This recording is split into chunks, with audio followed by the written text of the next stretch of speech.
who has been one hell of a roller coaster ride from the big trade when we got him, one of the highest paid goalies in the business, Big Bob, and what to do. Boy, the contract's done. It's amazing, man. And overall, this is the last year of that contract, and you start thinking to yourself, you know what? That guy went from sitting out, he was so bad against Tampa Bay, he got benched. He was in street clothes. He wasn't even a backup, to just being a lifesaver the last 3 years in the new system with Paul Maurice and what they have in front of him, and getting his confidence back and looking more like the Columbus guy again. And it's been unbelievable. And again, this year, different group. They got guys on this team probably shouldn't be on this team, but this is what happens when you have a lot of injuries, had a lot of guys out, still have some key guys that aren't back besides Barkov, and you're in this situation. But the other team, hey, man, it's one game at a time. I had this long discussion with Ira Winderman yesterday, who I played tennis with, and I go, Ira, man, they got to win the games in front of them, man. I don't care who it is. I don't care who you beat up on.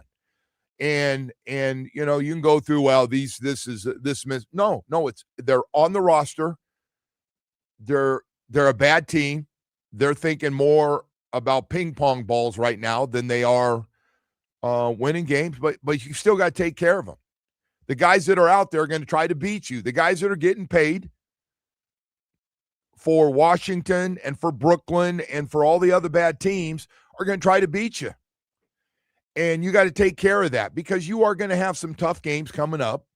And that really good teams that are the top 3 or 4 positions in both the East and the West that are going to play their ass off, and you're going to catch them at home and back-to-backs. And so you got to pile up wins all you can. You're a half a game out of the 6th spot right now.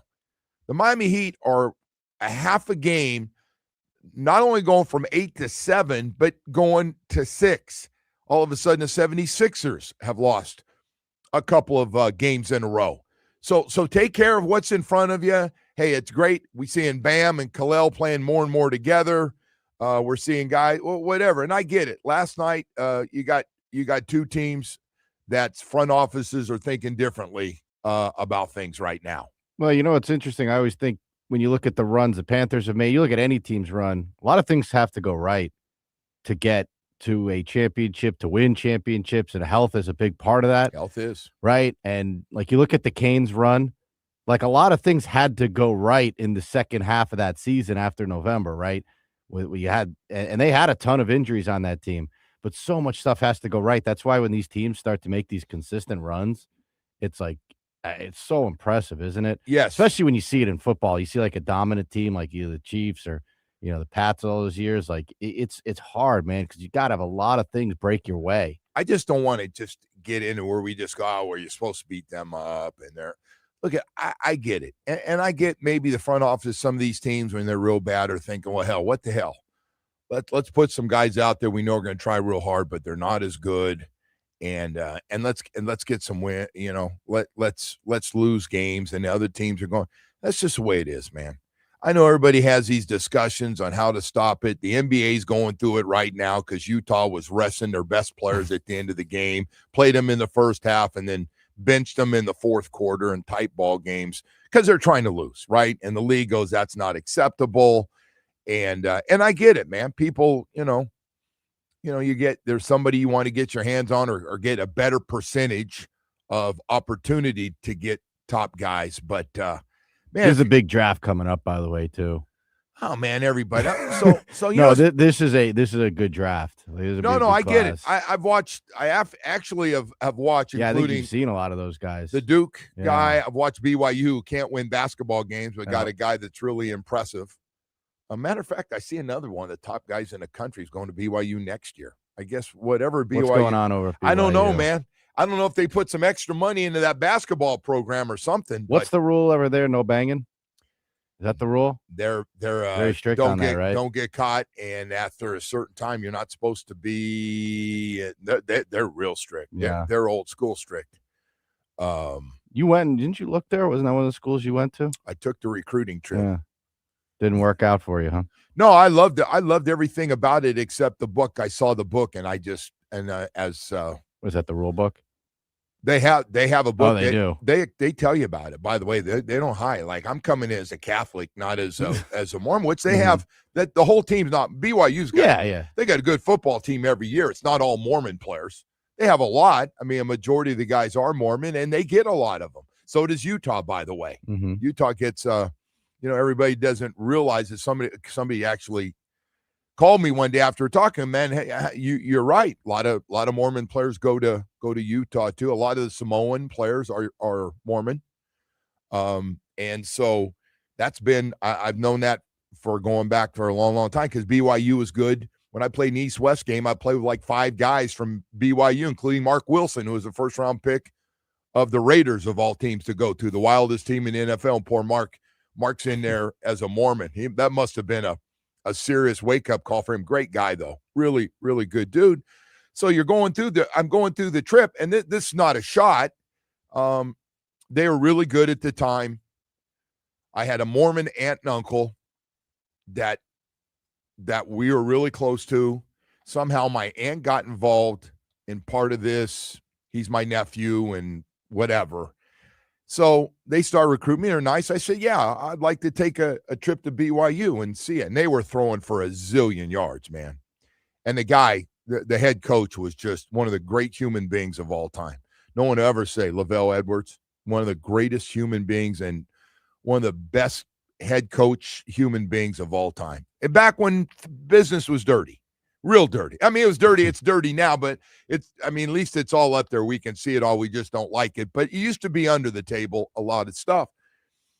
So while I'm going through the whole thing and not really aware of everything, my aunt kind of left out and my 2 cousins were going to school there. They're a little bit older than I was. They were there for part of my trip. So it was all set up.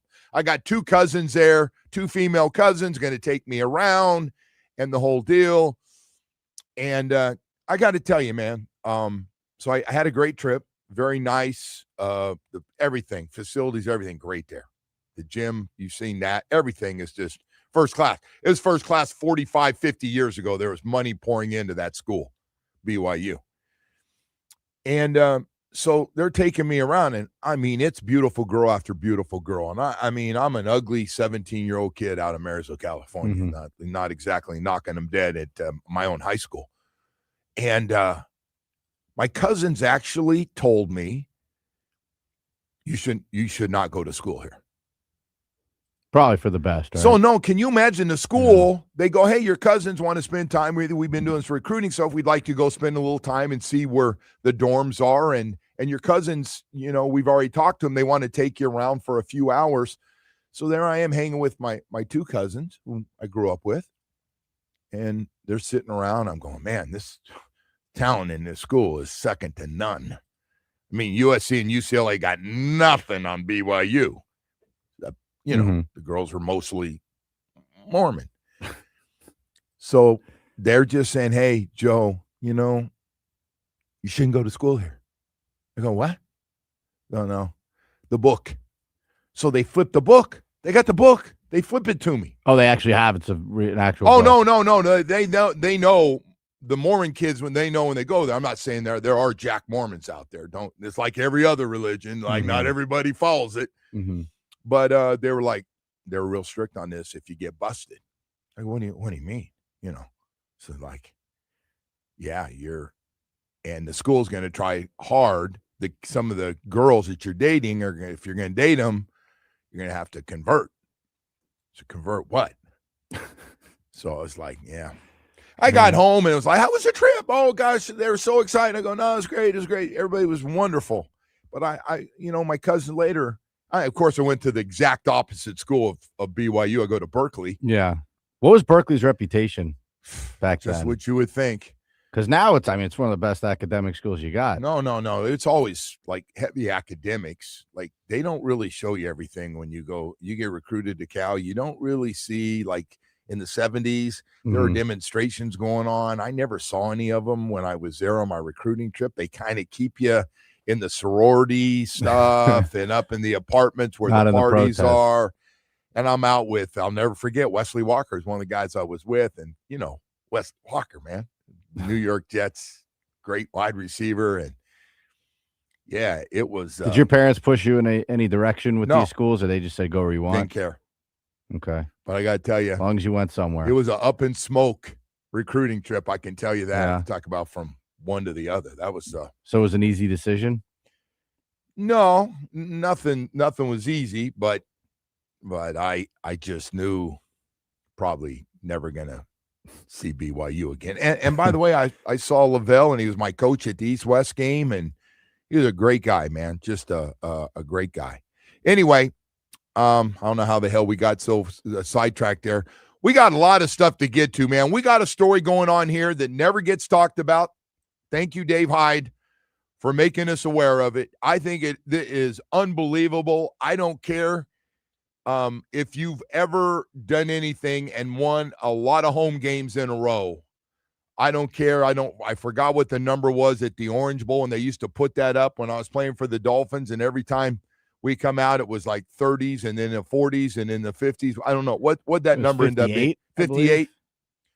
And I remember, man, when they finally lost and just going, well, this is unbelievable, because they beat some good teams. They didn't just beat up on the weak. There were a lot of good teams that got their butt kicked during that 58. Notre Dame and some other guys came down there and took some ass kickings there. So, yeah, man, and we got this story, and we're going to come back, and we're going to tell you about it's unbelievable. We got a college basketball team that won last night its 100th game in a row. It's like growing up watching UCLA basketball out on the West Coast. He just dominates. They turn into a track meet. And so glad Dave Hyde, who will join us a little bit later on in the show, was all over this yesterday. And you might have kind of looked at it, but you saw it was Nova Southeastern men's basketball, and you went, that's where the Dolphins used to practice next door.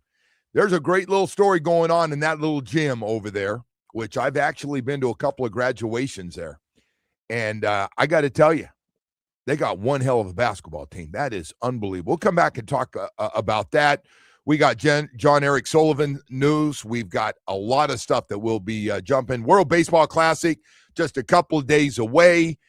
We just going on and on with all the stuff going on we got to get to, including some more quarterback news in the National Football League. So we're going to have all that for you coming up. But first, Chevy Truck Month is here. Chevy Truck Month is here, and that is a chance for me to talk about our number one selling big dogs, those trucks, man. Oh, my gosh. The Chevy Silverado. Oh, my gosh. Award-winning truck lineup. Legendary Chevy Silverado. Whether you choose a heavy-duty or a light-duty, dependability always comes standard with it. You can always have a truck, whether it's for weekend pleasure or working hard every day. That's how you make a living, and you need something as durable and strong as you are every day that can hold up for long days. Chevy makes that truck. That Silverado truck is exactly what you're going to love. Got everything, man. Whether you're hauling gear down I-95, man, it doesn't matter. You can always depend on it. Hardest working bed in the business every mile of the way, to going to 17th Street Causeway in Fort Lauderdale, towing your jet skis to Miami Beach. You'll feel confident and in command with loads of power, capability, and advanced camera technology for all the toys you might be towing around on the weekend, so you and your family can have some fun. Yes, we make a truck that's perfect for you at your South Florida Chevy dealers. You got to stop by your South Florida Chevy dealers today and test drive a truck built for South Florida.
The Panthers go down big again last night. Another loss for them. The Heat take care of business against a real bad Brooklyn team, which is what you have to do, man. And one more with them tomorrow night.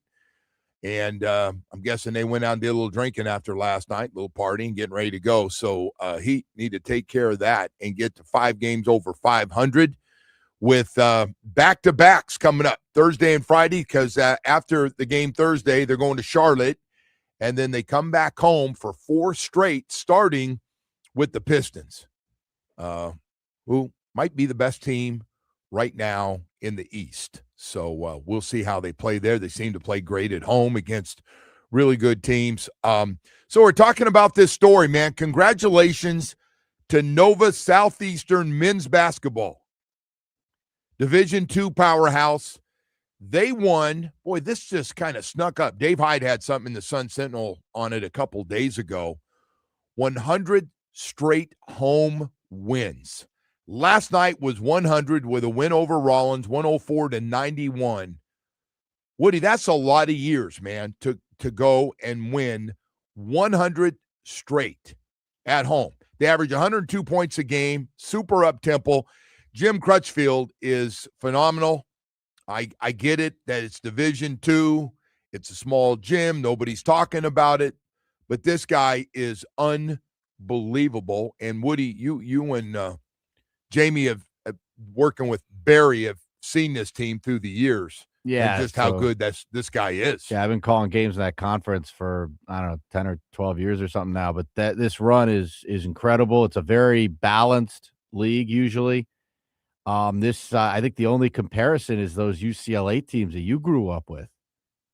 Like it's a very, very incredible run. And it's, again, not easy to do at that level, right? Because you got to get the right guys, and they run a very, robotic system over there, but you got to get the right guys. And I've only seen one team, I want to say, go like wire to wire. And I still think they lost the game. My first year there, it's like over 10 years ago, Florida Southern had a really good team. Yeah.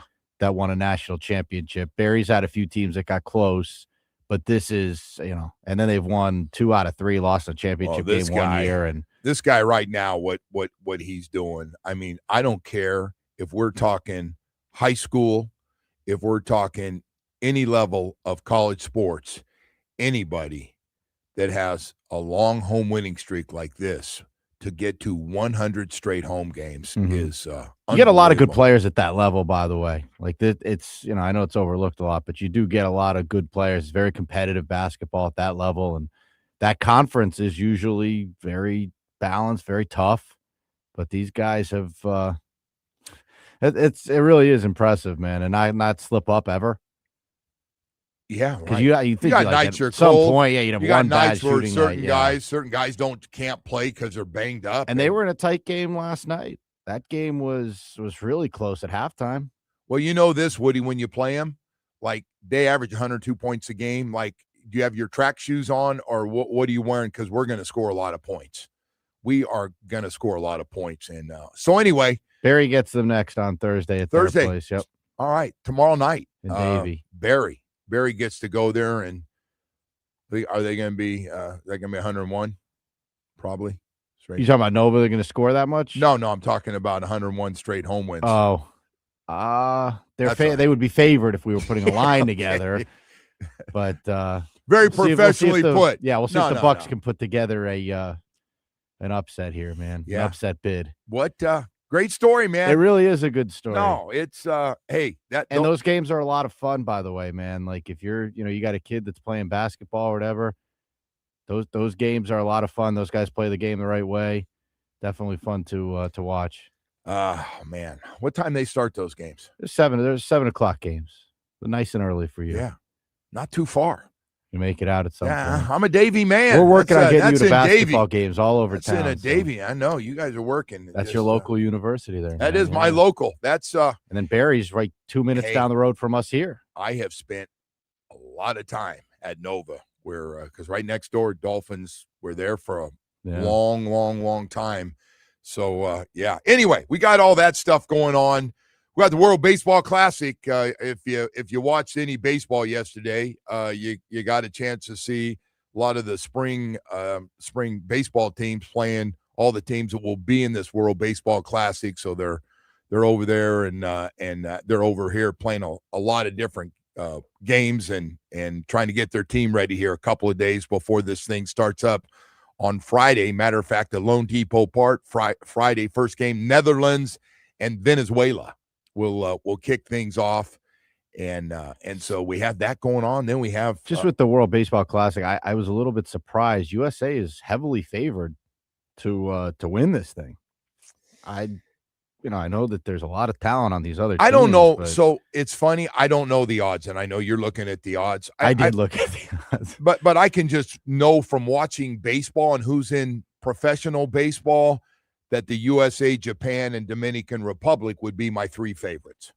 As is Vegas's. Good job. Baseball at all. So USA is minus 115 to win the tournament. So yeah. you get negative money there. Japan is plus 325, Dominican plus 400, Venezuela plus 900. I would have bet them fourth. To the long shots. I would have bet them. And it used to be Puerto Rico. I don't know what's happened to Puerto Rican baseball. It's just not what it used to be. And I hope nobody's upset that I'm saying that. They used to be right up there. But yeah, I would have had those teams the next two, to be honest. If we were going to do that, I would have said Venezuela would be 4 and Puerto Rico would be 5 for me. But yeah, USA, hey, the Japanese, you've been watching baseball. They got 2 or 3, it seems like 2 or 3 pitchers coming over every year. We've seen more and more everyday players, and the best player in baseball, Shohei Otani. Not bad. Not bad. And of course, USA's got a lot of talent. And you want to give us your early pick here for MVP? Do they have an MVP for the tournament? Oh, Joe, they have an MVP. We have a lot of different stuff. I didn't know that on here. I didn't know that. But you I assume Aaron Judge, the favorite, right? Well, I'm not plus betting 700. against. I'm not betting against nothing against Aaron Judge, but I've seen that he doesn't always show up in these big games. Nothing against him. But I'm not going against Shohei Otani. I wouldn't either. Shohei Otani is plus 1,100. Nothing's too big. Plus 1,100 to win the MVP. Yeah, that would be my that'd be my choice, man. He's got to be also one of the most well-liked athletes out there too, right? People love that guy. I think, unless I saw something crazy, maybe I did. I think World Baseball Classic is also going to be in Japan. I think they've got teams going over there. I might be wrong for part of this tournament. So he's over there and they're just having a batting practice, man. They're just going to practice. The stadium is packed and they're showing, and they're packed for one reason, man. One reason. Mm-hmm. Him. He is, as you said yesterday, he ain't taking a back seat. Now, I know they don't play baseball everywhere. I understand that. I'm not trying to get the soccer heads all fired up here. And I get, if you're a superstar soccer player, everybody in the world knows who you are. I do understand that. But boy, I'll tell you what, Shohei Otani is, and it's the show. By the way, the best show might be his batting practice. Yeah, but what he's doing for the game, though, too, like you talk about a game that really needed a jolt, right? I don't think they look at it that way. I think he is very good for baseball. But they needed a boost, man. They needed someone in that league that people can, gravitate towards. And guy that doesn't even speak English, he's the most liked. Yeah, he's very likable. He's the most popular player in baseball, I would say, by far. He does come across very likable. He even got in that gambling scandal, remember? He got scammed. I think his guy ended up taking $15 million from it. He didn't even notice. He didn't even notice. He got so much money, he didn't even notice. He said, "Did you really do that to me?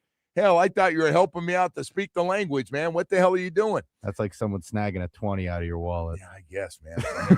I had no idea what the hell was going on behind his back there. But then he got that contract for damn near $1 billion friggin' dollars, and you're going, okay, I get it. No wonder he didn't miss that money. That contract is wild, by the way. They have this site that tracks contracts. It shows you like year by year. That's backloaded. Oh, Heavily he's backloaded. The Bobby Bonilla treatment there. He's been very friendly to the Dodgers in the early years. I'm guessing the Dodgers would tell you he's worth every penny. Yeah, I don't think anything's bad. That might be a tough ticket up there, huh? He's not the only guy in that team, but he definitely is clearly the best player. But they are loaded, man. Well, the Dodgers are causing problems for the rest of the league. Yeah. The money they're spending. Correct. And then the Marlins are like on the other side of that. But the other part of the argument is they're going, well, Yankees spend a lot of money. Mets are spending a lot of money. That guy in the Mets, he's out of control. They asked him can you back off a little bit? And he's still struggling to win, the division and trying to get a wild card and stuff. So what do you think is the answer? Like, do you go salary cap? I don't think you could do that. That's what they want. Aren't you too like? That's going to get ugly. But you already have these contracts out there. You've already, but yeah, that's what Tampa Bay's hoping happens, and the Marlins hope happen. But there's going to be a lot of fight back on that one. That's going to make it very difficult. Hey, we've got to go to break here. We got a lot more stuff to get to. We got some quarterback stuff. As we get the word yesterday, man, that another starting quarterback is going to be released next week, as everybody's got to be under that number of 301 by the start of free agency. Kyler Murray is in his $36.8 million guaranteed, is about ready to be released. And man, I'm surprised his name just kind of jumped to the top listening to all these guys yesterday. We'll come back and talk more about that in just a moment. But first, I want to talk about hurricane season. What are you doing about it? Have you protected your home? You've been talking about getting those doors and those windows to strengthen the home. Have you done it? Do you have a roof? You still got that leaky roof. You've been going, one more year, just one more year. Listen, stop it. Protect your home with Loctite Impact windows, doors, and roofing. You got no leaky roof, replace your old roof now, and you can pay later. Loctite Impact offers the highest quality roofing materials with lifetime warranty, plus thousands of 5-star reviews. Say big on their legendary state-of-the-art Impact windows and doors. Impact windows as low as $6 per window per month installed. Don't wait for the next storm. Visit LoctiteImpact.com. Again, LoctiteImpact.com, or call 954-500-LOCK. Covering all of South Florida, doing great work, competitive prices, and a great staff to answer all your questions at Loctite Impact Windows, Doors, and Roofing. Text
All right, and good morning to everybody out there as we're moving on.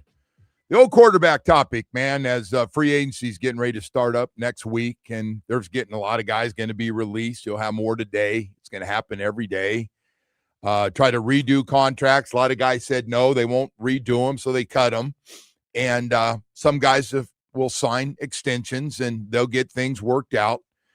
And then we got this year-round problem where we just don't have enough quarterbacks or quarterbacks that are going to be released. And we actually, it's kind of a weird one this year because they're not done yet because there's different times to cut guys to get the most cap relief. But Kyler Murray yesterday, the Cardinals have said we're going to release Kyler Murray, so he's already sending stuff out. He didn't want to wait, and he's thanking everybody. I'm sorry we didn't get it done here in Arizona. For those of you that have been nice to me, thank you so much. And now Geno Smith's name's going to pop up with the Raiders.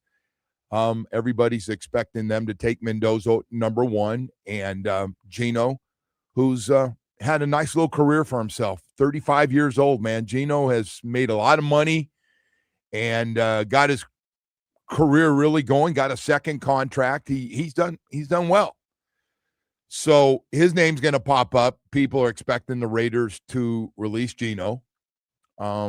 And again, we'll see how that goes because I don't know. That does sound like a Tom Brady decision, though, doesn't it?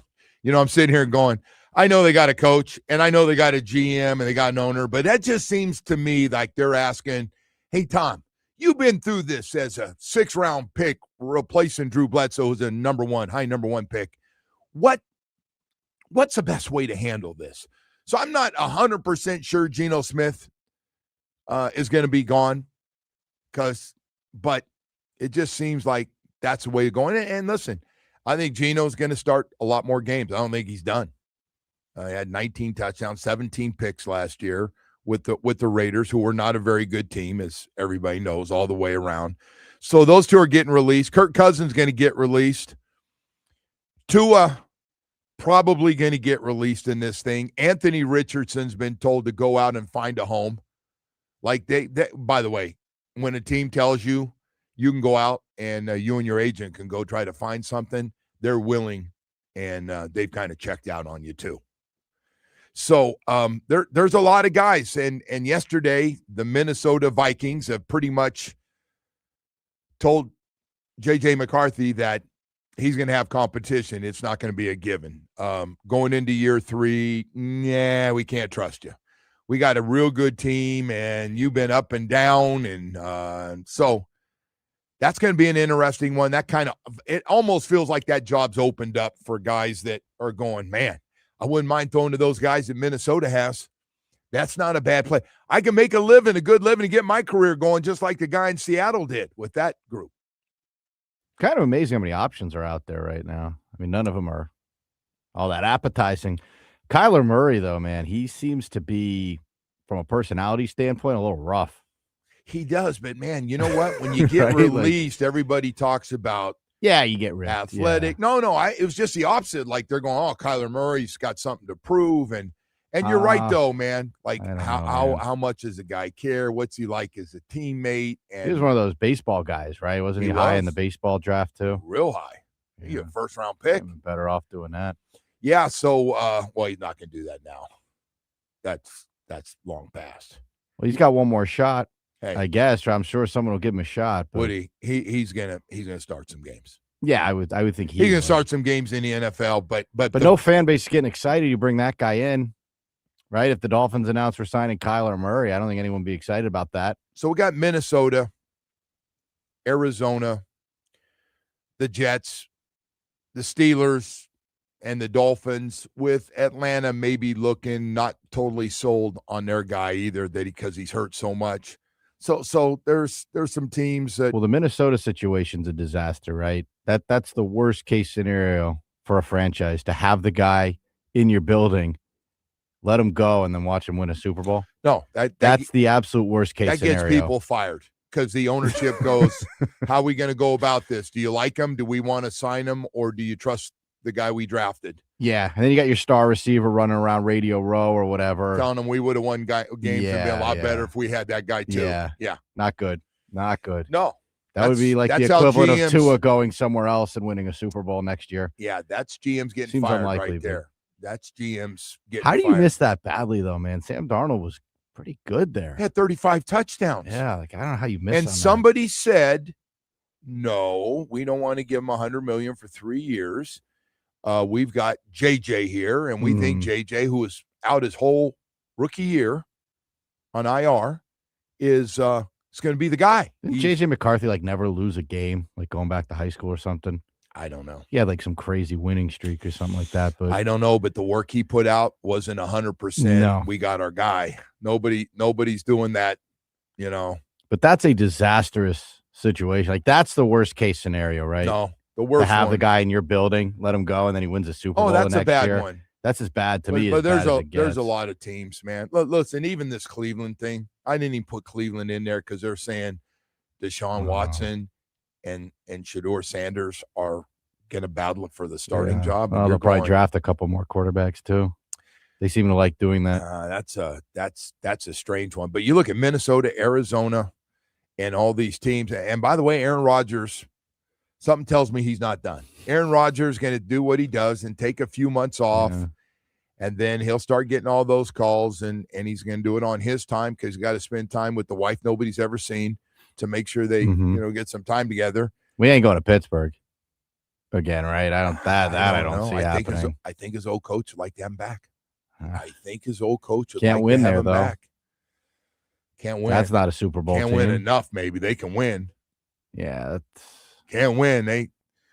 Hey man, I'm not so sure if you're just to go out and throw the ball, he's as good as any of these guys we're talking about. I'm telling you, I'm not big on the guy outside of football, but the respect I have, the way he still throws it at his age, and I know the legs give out on you a little bit and you can't run and move like you used to, but just throwing it, I don't think he takes a back seat to any of the guys I'm talking about. Murray, Tua, Cousins, any of them. By the way, Malik Willis, I left out, is also going to be into play with all this stuff.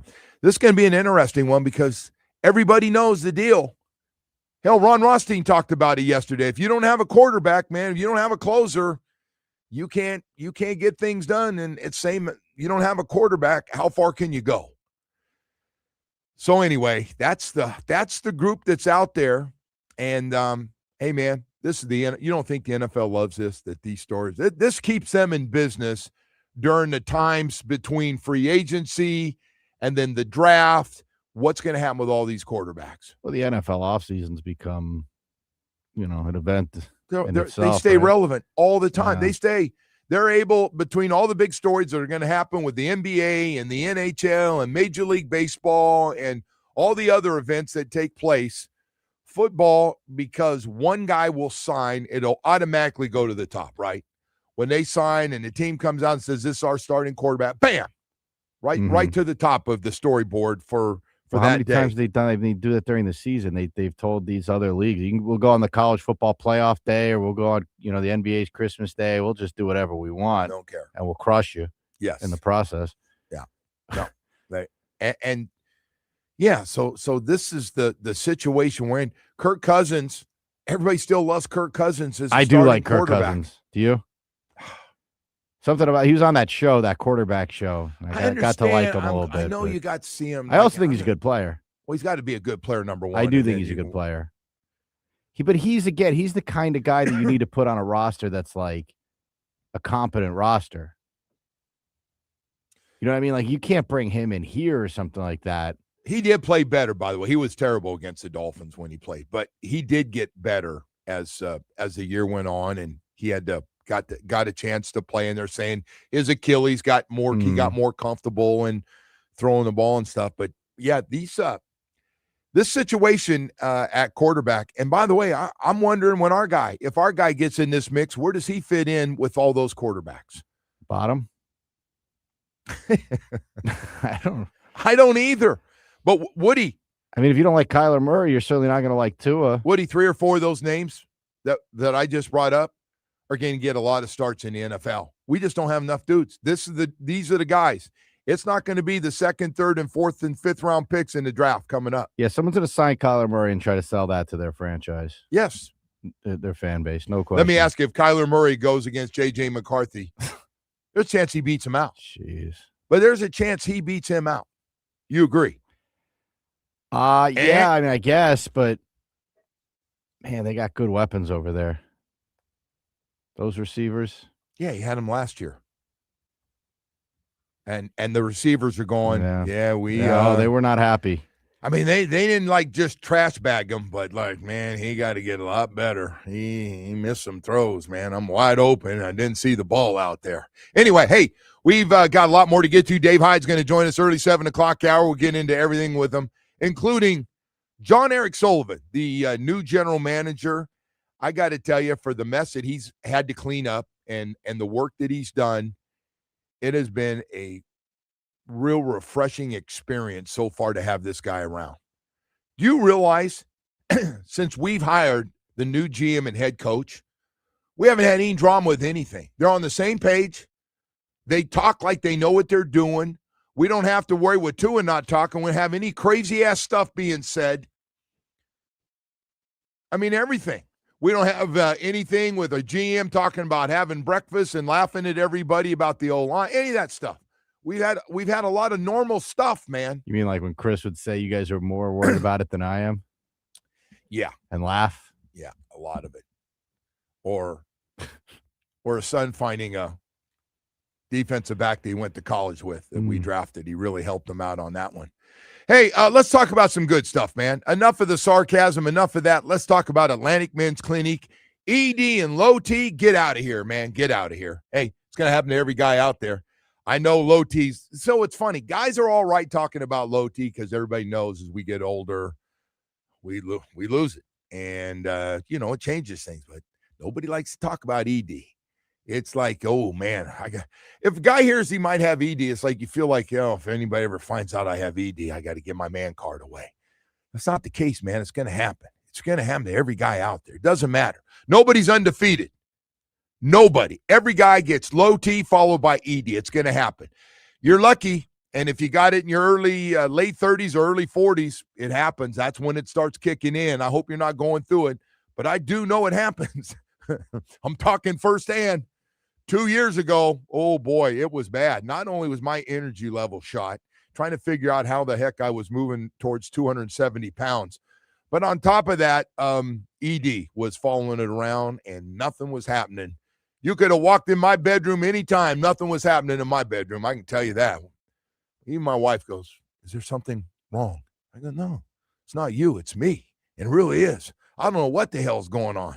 Well, I went to Atlantic Men's Clinic, found out it's very normal. Realized it's going to happen to every guy out there, and start feeling a little bit better, especially when I got on the program. See, when you go to Atlantic Men's Clinic, you get the testing done. First of all, you meet with their professional staff. They took a look at the T and the PSA test numbers. You meet with a professional staff. You go over everything with them, and they put together a program based off what they see from the testing, and they're going to put you on a program, and you're going to get results super fast, quickly. Get and notice a difference in your energy level, start getting more out of your vacation, start getting more out of your weekends, having more energy during the week, at night. All these things, man, they were gone.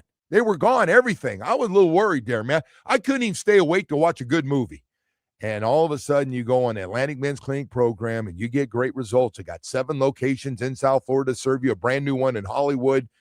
I go to Plantation. They're all first-class places with great people that know what they're doing.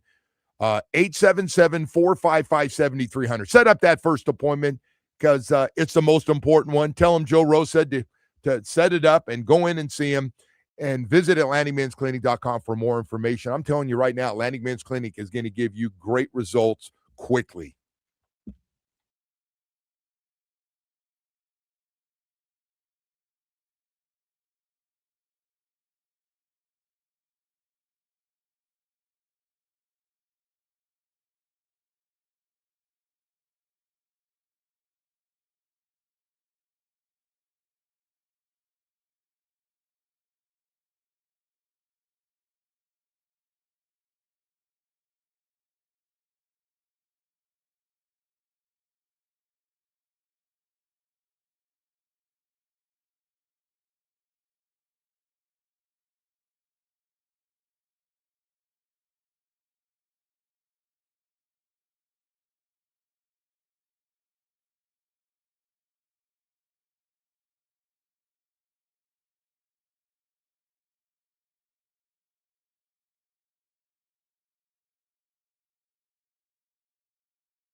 1-800-747-FREE. That's 1-800-747-3733. This update is brought to you by Doral Kia. You always pay less to Parcito. Doral Kia. Visit us at Doral Kia, DoralKia.com. Starting with hoops and the Heat who blew off the Nets 124-98. Miami will host the Nets again tomorrow night. And tonight, the 22nd ranked Miami Hurricanes will be in Dallas, take on SMU. Tip-off is at 7. The game can be heard here on WQAM. Over to the Panthers, who fell to the Devils 5-1. Next up, the Cats will head to Columbus tomorrow night. And the Canes baseball will host Bethune tonight. The first pitch is at 6 for Mark Light. And Joe, our team's a little split last night. Yeah. Well, listen. One good, one very bad. Yeah, not good. Hey, Panthers have just had such a good run, man. Such a good run. And I'll tell you what, I'll never forget. We found out Barkov went down early in camp.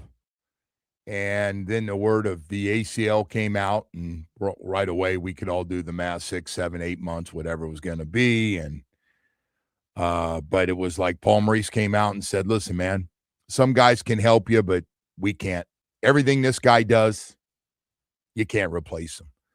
I don't know where you ranked him after the 3 playoff runs, but he went way up there. Top 5 player in the game for all the things he does. I'm not saying he scores 50 goals a game, but everything he does, the face-offs, everything, he's so good.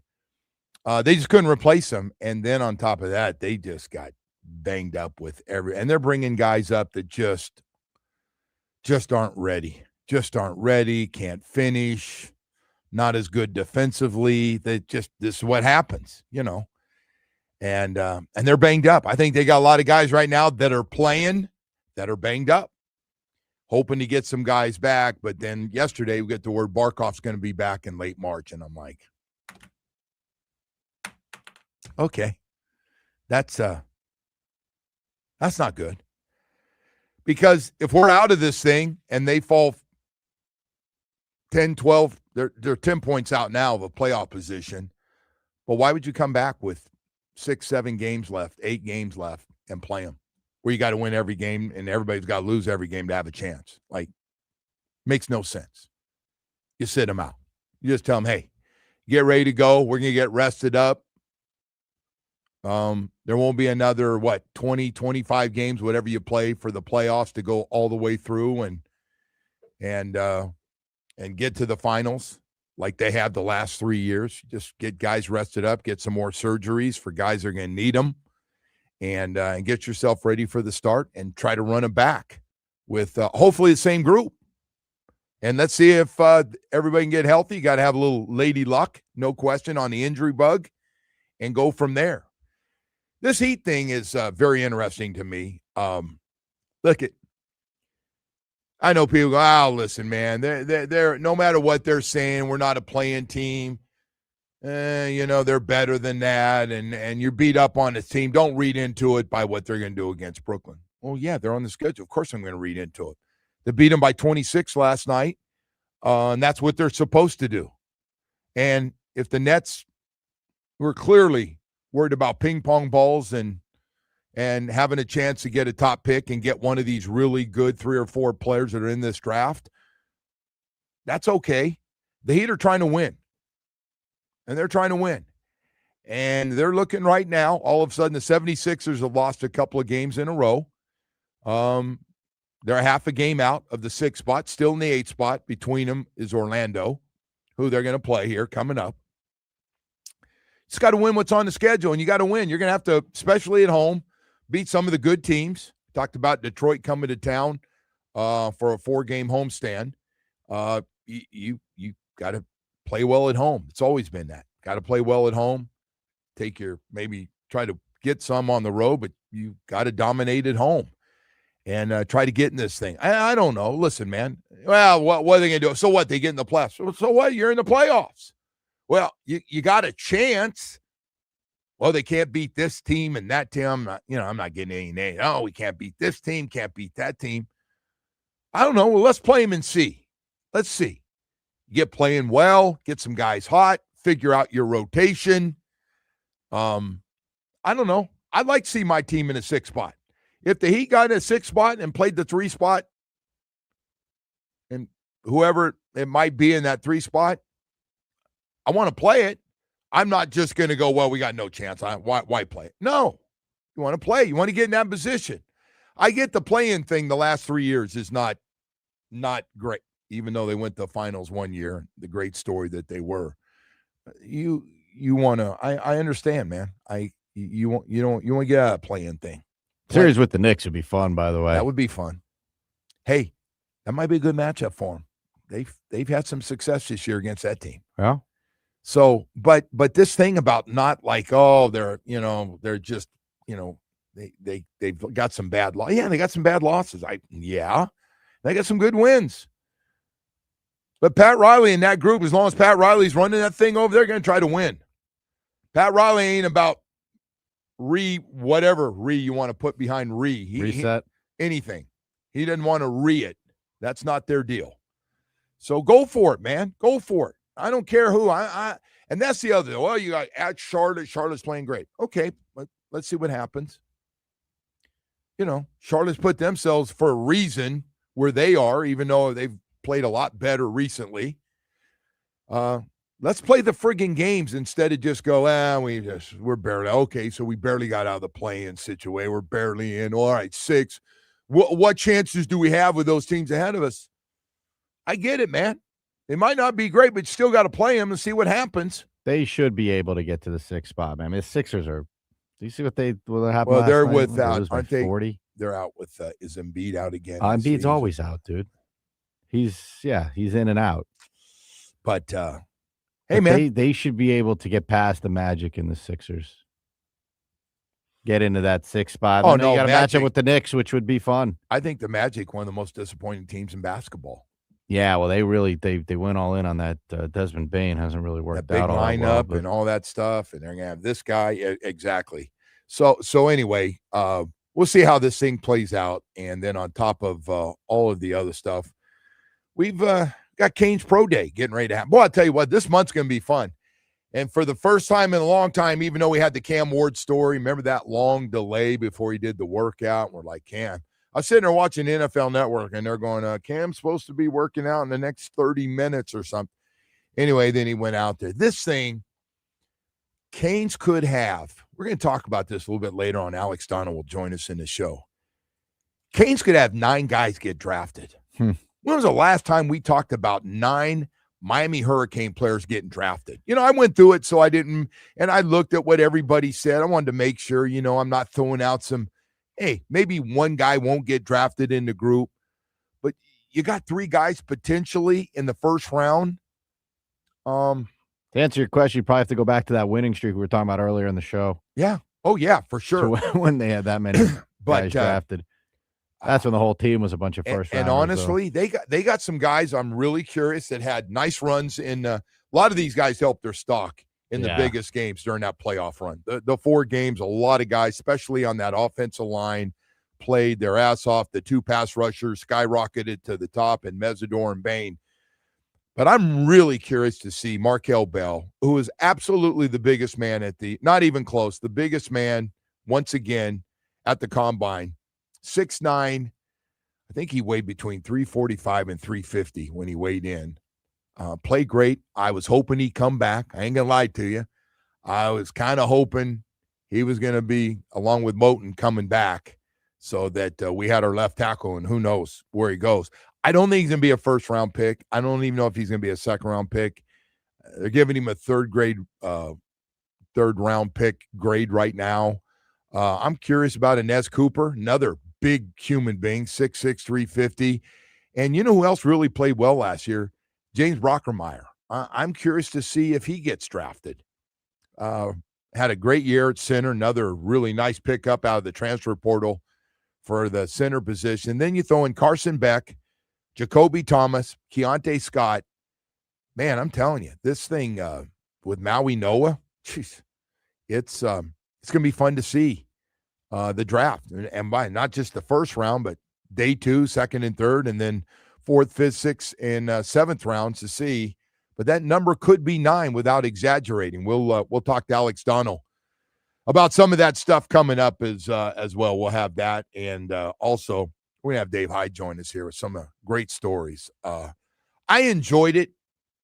This story that's going on at Nova Southeastern men's basketball team.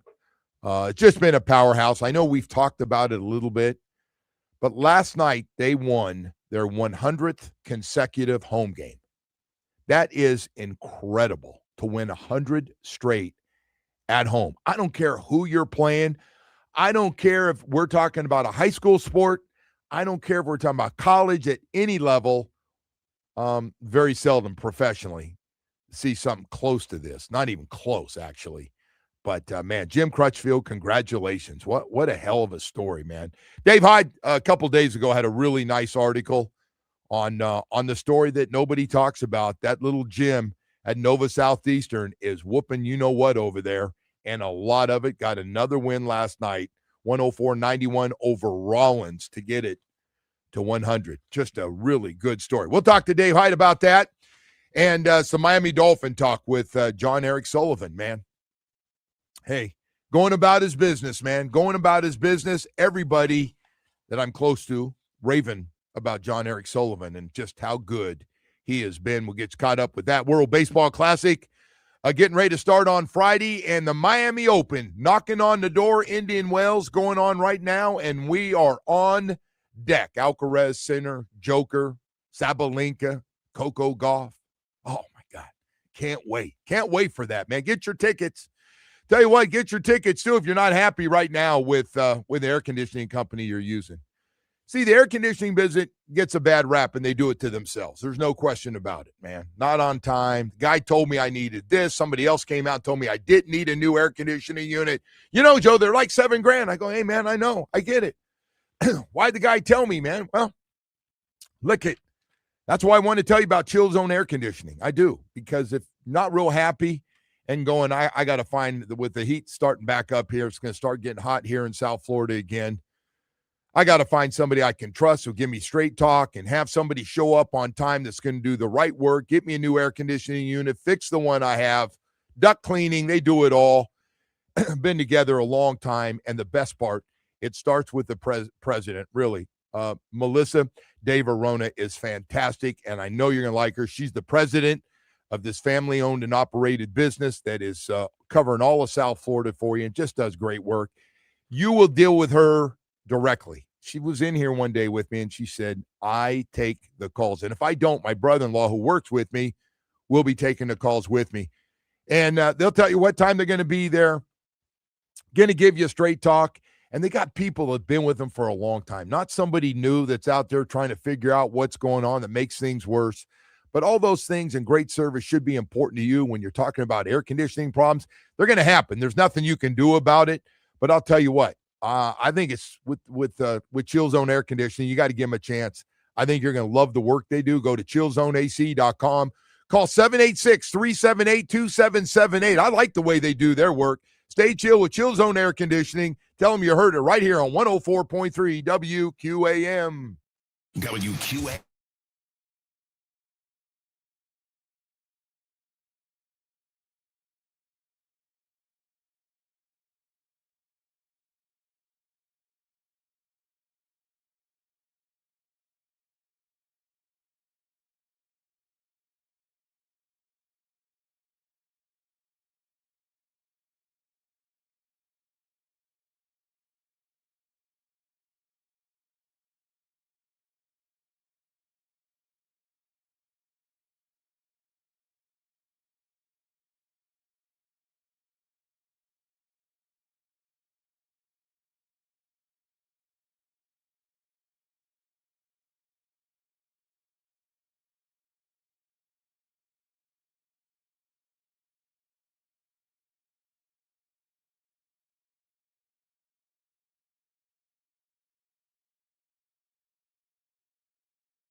It is time to head out to the Toyota of Hollywood Hotline. Shop over 2,000 Toyotas on sale at one location. Toyota of Hollywood on 441 between Hollywood and Sheridan. ToyotaofHollywood.com, Joe. All right, Woody, thank you. And we go to my good buddy, Dave Hyde from the Sun Sentinel. Caught me yesterday in the middle of a tennis match. He and Ira were getting their stories together at the Sun Sentinel. Dave, good morning. How you doing? Morning, Joe. Ira said you were kicking his butt. Is that how it played out? I don't want to say anything. It was a good match. Oh, humble brag. Come on, Joe. When have you been humble? No, it was a good competitive match. I was very lucky to get out of there. It was, I want to give all the thanks to my partner for no.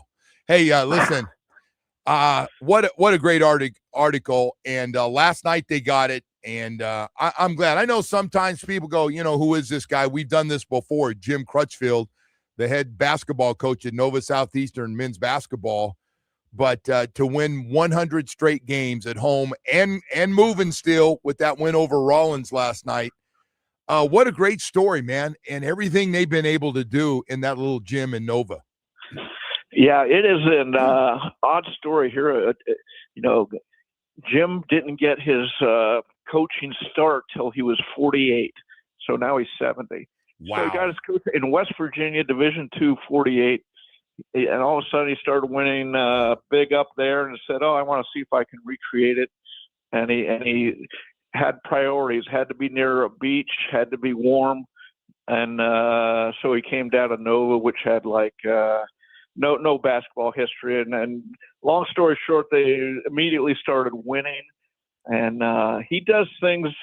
I remember Steve Spurrier said, you either got to outwork people in this profession or you got to think differently. And I'm sure he works hard, but he thinks completely differently to the point, Eric Spoelstra's taken his staff and talked to him, and he's been flown up to the Boston Celtics, and it's one of these full pressure systems. They call it the system. And if you like sports, sometimes great stories are, hidden from view, and this is one of them. Hey, I got to ask you about this. So how good? I was talking to Woody, and Woody said, "Oh no, they got some really good players." Have you seen the obviously got to have talent. He's scoring 102 points a night. How good is the talent on that team that he's recruiting? Well, I mean, it's Division II. Okay, tallest player 6'7". Their dynamo of a point guard is 5'8". Dallas Graziano from Pembroke Pines. He went and he played at Nova a year very successfully. Then he transferred to Samford, and he didn't play much there, so he transferred back here. And that's so it's Division II talent. It's not. Now they had a player who's coming off the bench at Louisville right now. I think the last 2 seasons he's been at Louisville. So they do go on, but that sort of gives you an idea of the talent you're working with. What a great story. I'm just glad to see, it's not always great for clickbait, but I got to tell you, it's just such a cool story here in South Florida that Joe, he has 2 rules: no complaining and no cussing. You're not allowed to cuss on his team. Boy. How about that? I'm sure they leave the court and they start swearing, but that's wild. Yeah, interesting. I know. I couldn't play for him. It'd be a problem. Both of them. Why me? Why do we have to run more? And then, I'd be saying the F-bomb every 2 seconds. Hey, Dave, I want to ask you, John Eric Sullivan, so far with this mess that he's cleaning up, and yesterday another piece with Liam Eichenberg, another injured guy who I thought we were going to have back when I signed him. I knew he had some injuries from the year before, and the big thing was Liam Eichenberg played hurt, and we lost all our guys, and Liam Eichenberg was still playing, but we ended up getting a guy, and he doesn't play all friggin' year, and we've said that too often. James Daniels, 3 plays, never comes back. That's it. Enough. Yeah, look, everybody knew when the new regime came in there's spills on aisle 5, 6, 7, and 8, and I think they've got 5 and 6 cleaned up, and 7 and 8 remain to go. So It is ugly. $200 million of dead money. No wonder why Stephen Ross sold 1% of the team. He's got some big bills coming in that he's got to pay. Yeah, it's an interesting one. So I got to ask you, and so this Tua thing, and Woody just doesn't let up on me that I just kill him every day. So I want to ask you: is there any chance in your opinion that he comes back? No, with this team? Zero. No. The question really is only how to move on from him, and everything points to a June 1st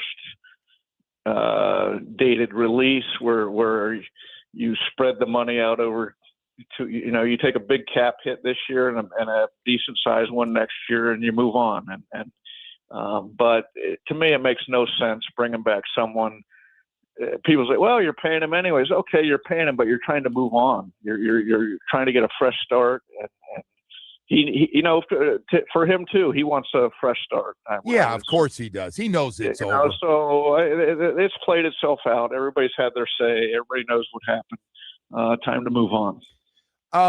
Just the second part of this, you think he finds another home to be a starting quarterback? He's going to find a home. I think somebody will sign him, unless you would disagree with that. No, I think someone will sign him because you're getting him for the minimum, basically. I mean, and someone will bring him in, and now opportunity. Remember, everything was catered to him here. The system, the coach kowtowed to him, everything. There's no competition. And now it all changes. The interesting thing, there's some teams with quarterbacks hurt at the start of the year, right? Like Indianapolis with Daniel Jones. Would they bring in a Tua as a caretaker for, a few games or however long? I don't know. The hard thing, of course, as we all know, we've lived it for the last several years, is the injury history. Yes. The deterioration of physical skills from running to the arm. What was that about last year? And those are the hurdles. If you're gonna say we're gonna make him a starter, even short term, you have to get some of those questions that we have to have better answers right now. He didn't play, by the way, for everybody just decides he's going to go to the Colts. That could be one of the landing spots and back up Daniel Jones or something. He didn't play very well against them in that game. I mean, that was not that's true. First game of the year, but for whatever that's worth. But like you said, who knows? Hey, it's a dome. It's a dome. It is. And that's sort of where he needs to go. I mean, he's no team in bad weather is going to sign him. Hey, this thing's really interesting. We're going to talk to Alex Donno a little bit later on. Dave, could have 9 guys getting drafted. Just going through this thing last night, including 3 guys in the first round. You look at that and you start to get a pretty good idea how do you get in that playoffs and have that success and playing that national championship game. I don't know if we realized how much he had upgraded that thing until last year. Do you agree with that, with the talent? Well, everybody saw it being upgraded since March, especially on the line. Look, 3 potential linemen being drafted in the first round. That tells you what everybody's. Look, Mario built it sort of how he sees football. As he was an offensive lineman, so he's going to build the lines. And I guess the question locally for me is: do either the top 2 guys drop to number 11 where the Dolphins could get them, because they're being talked of higher right now. What do you hear, Joe? Well, I'll tell you what, I feel bad. I feel like I'm Reuben Bain's father. I'm getting so tired of those guys talking about his arms, like he doesn't have arms. They're showing highlights of him just dominating tackles, and then everybody's going, but the arms. I'm like, oh my God, stop with that. Remember, this was topic.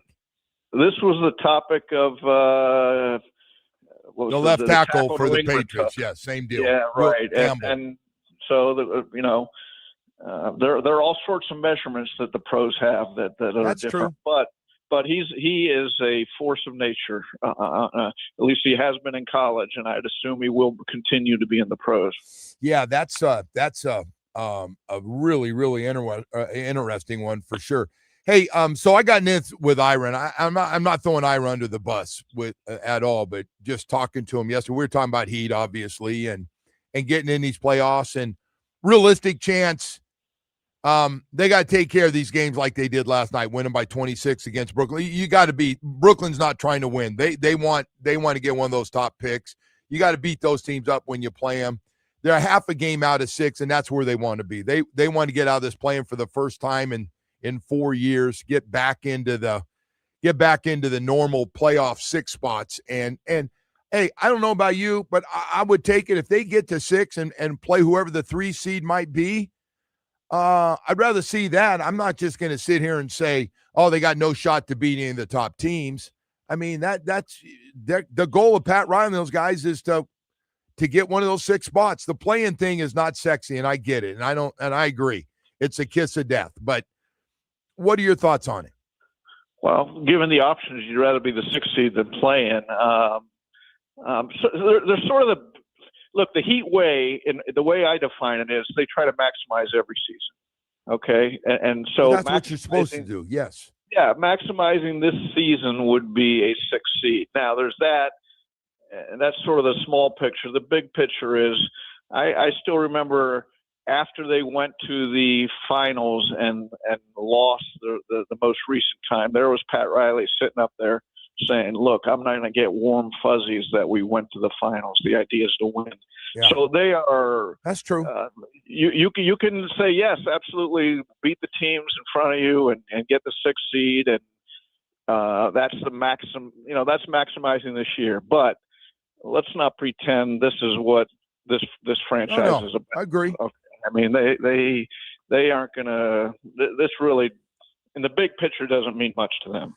We know the Panthers are banged up here. I'm hitting you with every part of the sports page here in the Sun Sentinel right now. Yeah. The Panthers, I want to run it back with this group healthy again next year. I don't want to tear it apart and let's go. I don't know about Big Bob and the way he's played has not been great, although I don't think he gets a lot of help either. But he definitely hasn't been as sharp. What do you do with him? Well, I think the first question is, does any team want to trade for him, and what would they give you? And I would just think out of respect for what he's done here, they're not trading unless there's some big offer coming in. And the way this season's gone, I don't see a big offer coming in. But I would think they bring him back. Not at $10 million a year, but that's something they can agree on. That's or he can close his career here. But I remember at the start of the year talking to some Panthers people, and they said no matter what happens this year, because they knew they had a tired group, and Barkov was already hurt. They said this team's really signed up for 2 years. The core, the core of the roster, and so they'll get rested this offseason. I assume this year. I know it's not officially done, but they've lost 3 out of 4 coming out of the break, and that pretty much says they're not going to make the playoffs. And so they'll get rested, get healthy, and we'll probably see the 2-time champs come back again next year. Yeah. And the thing with Barkov, I saw last night, they said Barkov is expected, that Paul Maurice had said he could be back at late March. I'm shutting him down, Dave. What are we doing here? Yeah, at that point, he'll want to play, and you can't blame him for. And that will be the question. He's sat and he's worked and rehabbed. It'd be hard if the doctors say he can play, then it'd be hard to hold him out now. But that would be a high level conversation inside the Panthers and with him. That's right. That's going to be. Because I'm with you. Everything it was my thought. Sit him down. What's the purpose? Yeah, but I'm sure Barkov has a different idea. No, you're right. He's thinking like every player. I want to get back out there if I feel I'm 100% and I'm not going to hurt myself and I can look somewhat like I used to look when I was really one of the best 4 or 5 players in hockey, like last year. That might make a big difference. Hey, by the way, real quickly, all these quarterbacks out there, we were talking earlier, Kyler Murray's going to get released. Tua is expected to get released. Kirk Cousins going to be released. Geno Smith, probably going to get released by the Raiders. Any of those names, of all of them, Malik Willis in there as well. If it wasn't about money, which one of those guys would you want to potentially come in here as a veteran quarterback, since they've already talked about a veteran coming in here? Well, Kirk Cousins, great guy inside the team. Great, is a Ryan Fitzpatrick type as far as a guy that brings people together from everything I've been told. Geno Smith, local guy, and he's had a much better career than I think a lot of people realize now.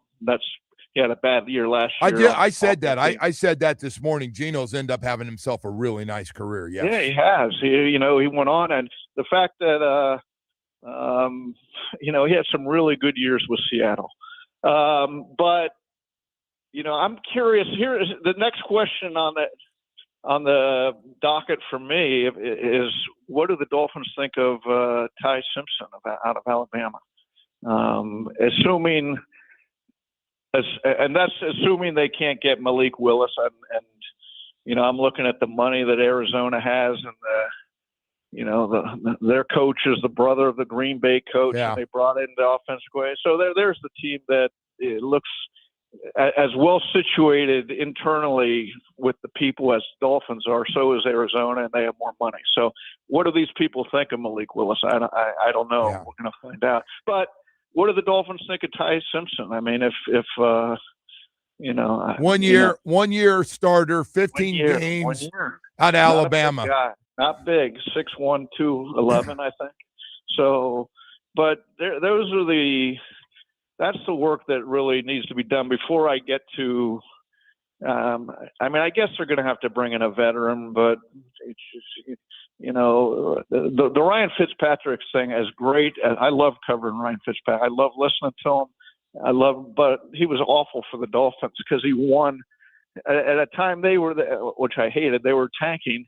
He won 5 games for them, and they damn near got back to 500. What are they trying to do? What are they trying to do this year? Are they trying to, throw darts at a board and find someone for tomorrow, or are they just trying to have a competent offense so that with a veteran, so that the young guys can learn and actually develop properly? I think they're in the development properly, don't you? Develop properly. I think that's the program they're in. It seems like they're going to have to develop a lot of young guys here, from last year's draft class to obviously this year's, and whoever else they pick up along the way. So I'm always curious. What are you working on now? Like what's the next story? We got all these zillion things going on. We got the World Baseball Classic getting ready to start up. The Marlins are up there quietly. Nobody's talking about them. But what are you working on? Right now I'm working on. Actually, I just wrote a game story off Nova's 100th win as sending it as you called, and then I'm going to write something on the Heat. Is what does this mean? Where do they go? Sort of what I just talked about. There's the big picture. They get the 6th seed. That'd be nice, but let's not. They'd have to show us a different team than they have all year if they're going to win 6 over 3. No matter who's in the 3, Boston, Cleveland, or Detroit. Those are the top 3 teams, and the Heat haven't shown that they could win a series against anybody like that. Yeah. So there's that, and then the trade deadline for the NHL on Friday, and I assume we're right there throwing in the towel. If they want to throw in the towel, and they get any offers for a AJ Greer or there's a couple other guys they could trade if they wanted to. So we'll see what happens there. David, thank you. Really appreciate you coming on, man. Take care of yourself. All right, Joe. Good talking to you. All right, Dave Hyde from the Sun Sentinel joining us, man. We went around South Florida just now. We got to take a quick break. We'll be right back after this. If you leave,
Hollywood's headlines. Without further ado, here's Hollywood.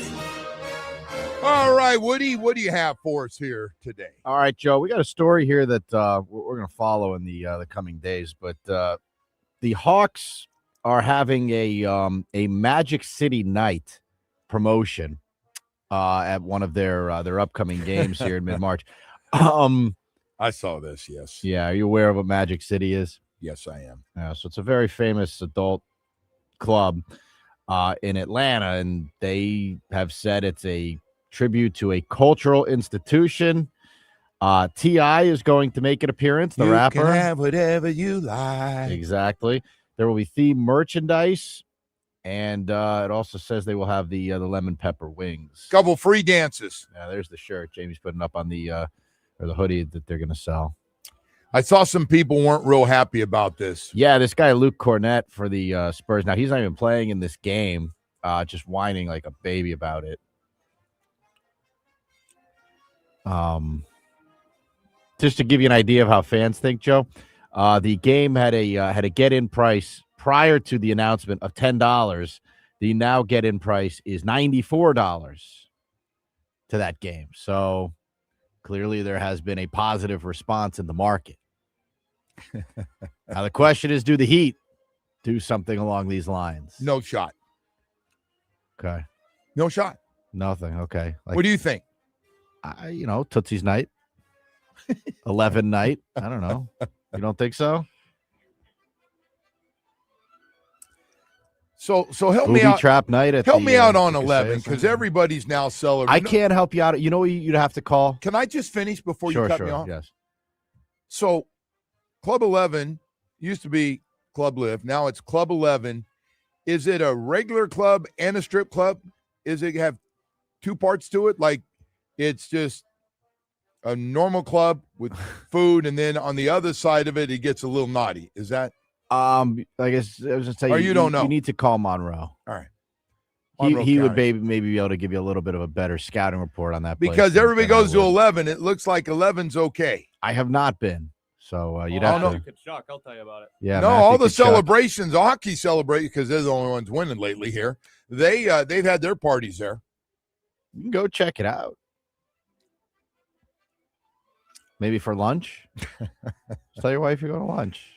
I'd go to lunch there. There happens to be strippers there. That's not your fault, right? Just don't fall in love with a stripper. That's it. So you don't think the Heat embrace this? What do you see think? The response? What do you think? I think probably not. I just think of Pat Riley when I hear these things. Why don't we go up to Broward? Panthers could have like cheetah night or something. They're both cats. All right. I don't think they do it either. I had to think about that. Nah, they wouldn't do it either. All right. Anyway, we are going to follow this story very closely here and make sure that this thing goes down. Because we don't need any of these players. Al Horford was complaining about it. Shut up. Oh, Horford was upset about this too? Yeah, this guy Luke Cornett was like something about the game being wholesome and family game. And come on, bro. I don't have their strip club night. I mean, they're there. Do we have to promote them? Yeah, we do. T.I. is going to help. I have wings and hoodies and it'll be a nice night for everyone involved. All right, Joe. Not everything's got to be a family thing, right? I don't know. Is that guys' night out at the Hawks game? You're always going to say that for that professional sports or family. They are. What do you think? It's just for guys only? Yeah, but look, if they had Tootsie's night at the game, like I wouldn't, you don't have to necessarily tell your kid. They're never going to have Tootsie's night. By the way, Tootsie's wants to let you know, come on in, get a free lap dance and a free 5 chicken wings if we score more than 100 points tonight. That would be a big night for my fighter, Omar Kelly. Loves him some Heat games and those wings. He does love Just those. get him set up at Tootsie's night. I haven't heard him bragging about their food lately, though. No. We may need to go to lunch there too, Joe. All right, well, let me get a couple more quick ones here.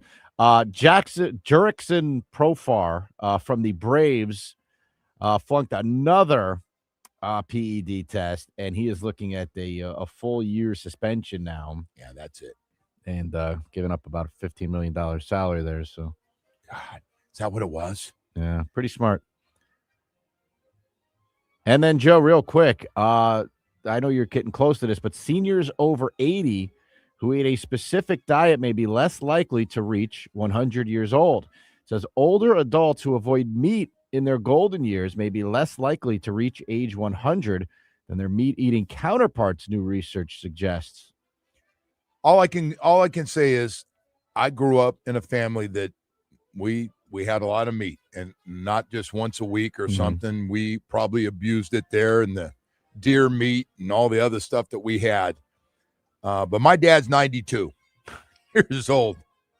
And he's eating the full grizzle steak. He's right? eating it all, man. Yeah, he used to throw the fat, and the whole deal was going down. So, yeah. Are you a grizzle guy? Not really. No. But I was. My dad loves grizzle for some reason. Yeah, I don't understand it. I know. It's It's really crazy. weird. It's funny. I hear that. People go, you didn't have to. Yeah, we used to. Yeah, everything. Yeah. He just loves chewing on that stuff. Yes. It's gross, man. What do you? I I don't know. I know. told you. It's like, hey, if you'd have seen that milk come out of that cow, Yeah. it would have turned you off to never drink it again. So what happened? You guys would milk the cows and then you'd kill them and eat them? You can't kill them. Just bring it right back, and You'd eat the cows, right? you don't eat the dairy cows. Or you don't eat the dairy No. cows. What about when they're done? They ever run out of milk? The good ones roll pretty good. They give you a lot every day, man. Never stops. So you don't kill the milking cows. There's different cows that you use for steak. I don't know, man. Yeah, they're different. Yeah. Fair enough. I'm having a milk steak tonight. It's tasty. Dumbass. I'm That's like, that's a fair question. but I am cowardly when it comes to steaks. Like I don't even really like a New York strip. I like kind of like a fillet. Like I like the no grizzle, man. My dad, the complete opposite though. He just wants as much grizzle as possible. That's kind of that. He loves prime rib. You like prime rib? Yes, I love prime rib. Prime rib. I'm not a prime rib guy. It's just too. I used to get prime rib ahead of anything when I first started going out, and we were in college, and they're going, no, an alumni would take you out and go, Joe, you can get whatever you want. I go, prime rib. Yeah. And they'd laugh. They're like, no, I meant like you ever had a New York? And I go, no, sir, but I'd like prime rib. But it's always so chewy and undercooked. And That's all right, Woody. it's an older man's cut. Bologna and cheese. Tuna out of the can with a little mayonnaise in there. I love tuna. I don't think I've ever eaten bologna, to be honest. Woody, you didn't have rough days? You had to eat on the cheap once or twice a week? I love peanut butter Week? and jelly. I'm actually going through a peanut butter and jelly kick right now. Yeah. Love that. My wife just found out why she wasn't shopping. We ate a couple peanut butter and jelly. Yeah? Well, it's Yeah. good, man. Especially now they got a lot I of told her. advances in bread. You can get the raisin bread. If you really want to get exotic. Yeah, but peanut But butter I and don't jelly. think I've ever had. I'm going through a bologna. bologna and cheese right now. Really? Yeah, because that's all I had when I was growing up. They're good. Oh, I think bologna stays good if you forget about it and get it to a month later. It's still. You think they throw a few preservatives on there is what you're telling me? All right, Woody. All right. Grizzle steak eater. Oh, man. All right. Oh, meatloaf head. I got to get I going just never here. understand. I see my dad eat this stuff, and it's just like it's more fat than meat. I got to tell you, the Loves other it. thing is my mother just had weeks when they were both going pretty hard and both working, and they make a big stew and that was it, man, for like most of the week. Yeah. Go get it. Big, lot of meat in that bad boy. You ever do the crock pot at home? No, You just leave that thing cooking? no. Love that thing. Yeah. The slow I cooker. could see that. I could see that'd be good. Hey, South Florida Chevy dealers, everything's good. It's truck month, man. It's truck month.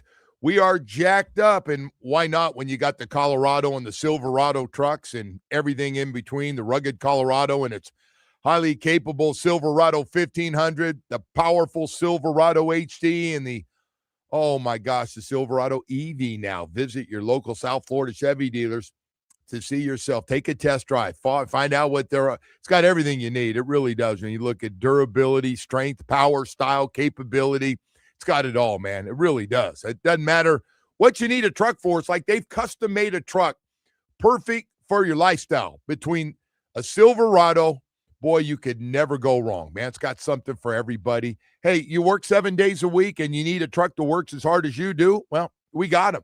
How about a truck that's not only allows you to work 4 or 5 days a week, but also for all the enjoyment and pleasure on the weekend. Yeah, we got it all for you, man. I'm telling you, you can't go wrong. For the weekend warrior pulling a boat across 17th Street Causeway in Fort Lauderdale or towing jet skis to Miami Beach, you're going to feel confident and in command with the loads of power, capability, and advanced camera tech you're going to get.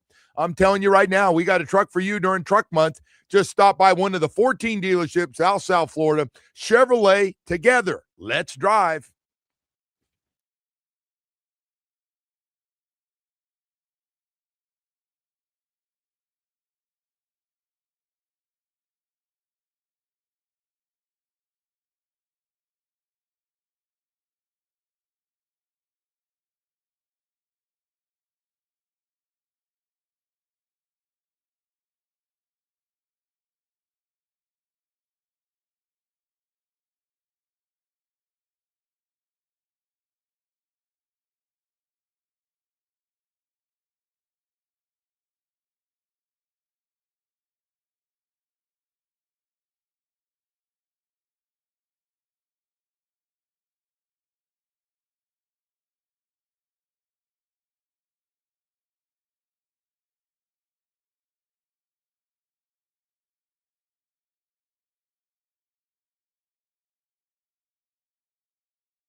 This update is brought to you by Doral Kia. You always feel less de Pricito at Doral Kia. Visit us at Doral Kia, DoralKia.com. Starting with hoops and the Heat, who blew out the Nets 124-98. Miami will host the Nets again tomorrow night.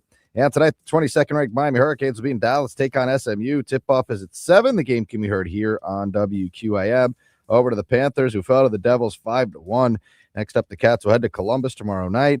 And the Canes, who will host Bethune-Cookman tonight in baseball. First pitch is at 6 from Mark Light. Joe, go ahead and send it back. All right, thank you, Woody. A lot of stuff going on here. Another big game for the University of Miami basketball team tonight at SMU to see what's going to take place there. The ACC tournament right around the corner, and we'll see what happens. But hey, man, it's great.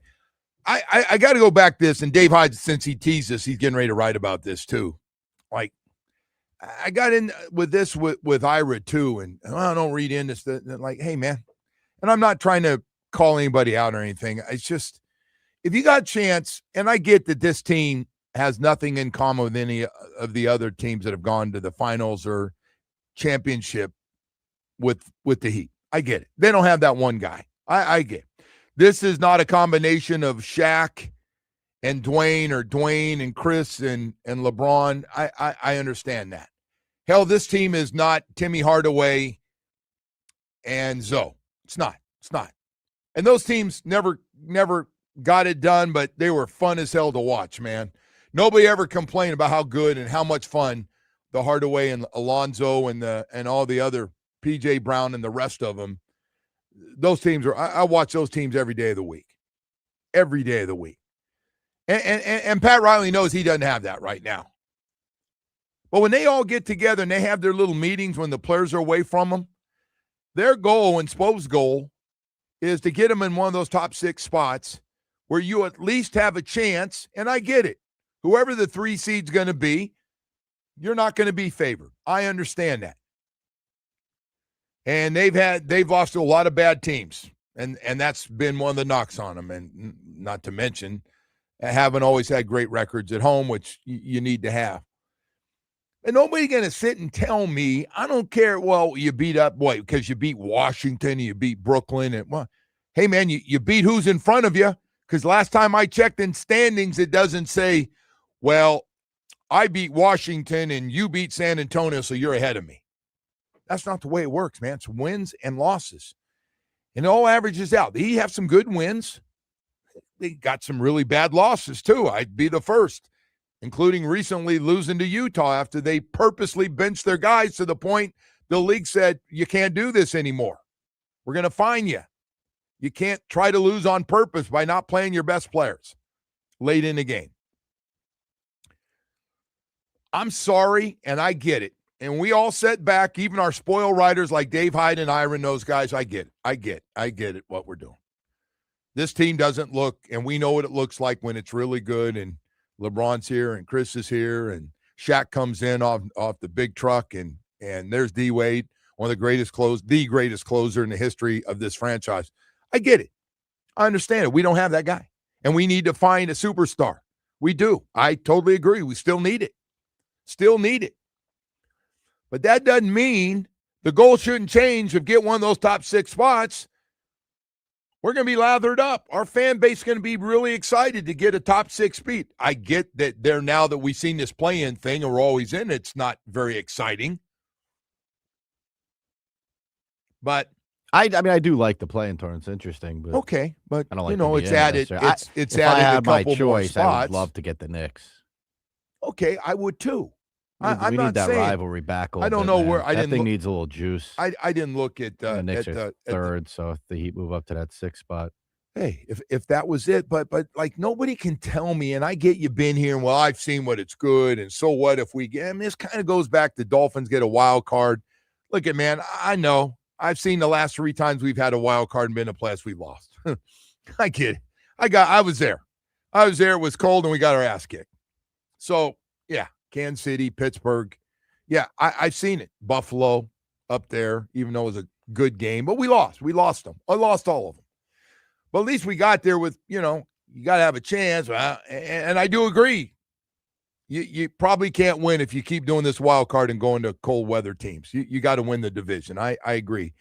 but at least you're in it versus, being an 8 seed through the play-in and thing, and then you lose in the first round, you get hammered by the number 1 seed, that's played Detroit or something like that, and, losing 5 games or 4 games. But I just, still got to get there, man. You get a top 6 spot, you take it. You're not apologizing to anybody, and I don't care. You got to win these games you're supposed to. You got to beat Brooklyn again. They're not even hell. They're not even trying to win. They can't win. You've seen that line. They can't win. They lost by 26. They should have.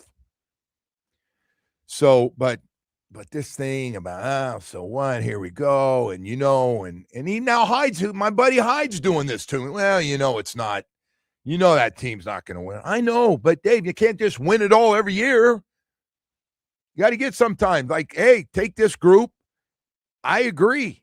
We need it. We need a closer. D Wade was right on the money. We need a closer. Something looks closer to it than what we have here right now. Nothing against Tyler. Nothing against Bam as he's working on his shot. But we've had these guys together and we haven't done it. So, but they shouldn't apologize if they get this 6 spot, 5 spot maybe, but 6 spots right there for the taking. Right there for the taking to get one of those and sit back and watch the play-in for a couple days. So this is the offseason, though, that I don't want to hear that anyone is not tradable. Right? I don't know. What they need a star, man. But I'm friggin' here trying to win get in top 6 and maybe win 1. 6. That's all. We need some juice, though, man. They got to try to get Giannis or something like Giannis or somebody. And I know there's not, there's probably a shortage of closers too, of those guys D Wade was talking about. I always love it. That'd be like Marino. D Wade coming out the other day telling Tyler and Bam that you don't have a closer, you are what and all that stuff. That'd be like Marino coming out and saying you don't have a quarterback. Like, really? Yeah. Well, we're going to find one of you? Hey, D Wade, we're going to find one of you somewhere? I don't think so. This organization, there's 2 things may never happen again. We may never have another D Wade. If you really step back, a D Wade, a guy we drafted. Never have another great player. That good. We may never have another guy that good. What? I mean, Dwayne, you want to forget about all those moments? What is Dwayne, a top 10 all-time player? Yeah, so maybe you won't, but. And guess what? There's a really good chance the Dolphins will never have a guy like 13. Oh, wow. What? It's not impossible. It's hard, but impossible. Really? They could have had Josh Allen. I mean, We could have had a couple guys, but we don't have them. And that's why that goes to one guy. And that's GM. He's gone. He's gone. No, I'm not. And I'm not bringing up. Nope. I'm not dogpiling on him. I'm done dogpiling on him. I'm done. His record and what has happened with this team, and you see it, he's responsible. That's all that needs to be said. There's nobody needs to say anything. Nobody can come up to me. Some of you guys still come up to me. I had somebody come up to me the other day on the Tua love affair and want to get in the Tua thing, and I'll listen to that. And I go, yes, he was really good in 2023. But I'm really tired of hearing about Tua, and he doesn't have enough around him. I just really tired about that. Really tired of hearing that. So tired. That's old. But we don't have that conversation with the old GM. Like, hey, everything speaks for itself. Where do you want to start? Where you want to finish? I'd prefer not to get into it and to look ahead with the guy we have, John Eric Sullivan. That's it. That's it. And by the way, he's already said something the other guy never said. I got final say here. Other guy, like, I don't know how many people, he might have gone home and asked the wife if she had her thoughts on who she wanted. Now, I am taking shots at everybody now, but yeah, man. And I get it. This is what I do for a living. So I listen when people come up and I thought somebody was trying to rip Tua the other day, and I started to say something, and they're like, no, I really like him. No, you didn't hear me. You thought you found a friend. I did. Yeah. I was ready to go. I'd had a Yeah. couple, and I was ready to rock and roll. And I go, oh. I said, well, let me just say this. The guy that loves him more than anybody in the history of his football career said, I got to bench you after Monday Night Football. He said it. Called him in, goes, I got a better chance to win with Quinn Ewers than you right now. And I'm the one that jumped up and down and did the celebration dance to get you that contract. You're doing it again. No, because somebody You came need to up talk me. to Alex Donno. He's a nice guy. Let's do that because He probably likes Tua. We got a nice start. Well, no. This is not, I told you, we're taking the high road on all that stuff. We'll never know, though, because he does all the Kane stuff. We moved on. We have moved on. Alex Donno's not moving on, man. He is locked in on the Canes. And we'll talk to him coming up here in just a moment. But first, Baptist Health South Florida, thank you. Dr. Swartzen, thank you so much. You never know when that injury is going to occur. I don't think my wife will get mad. Tore her hamstring. Trying to play tennis, didn't warm up, was just going out to hit a few and then watch us play. She ended up playing, and she got injured.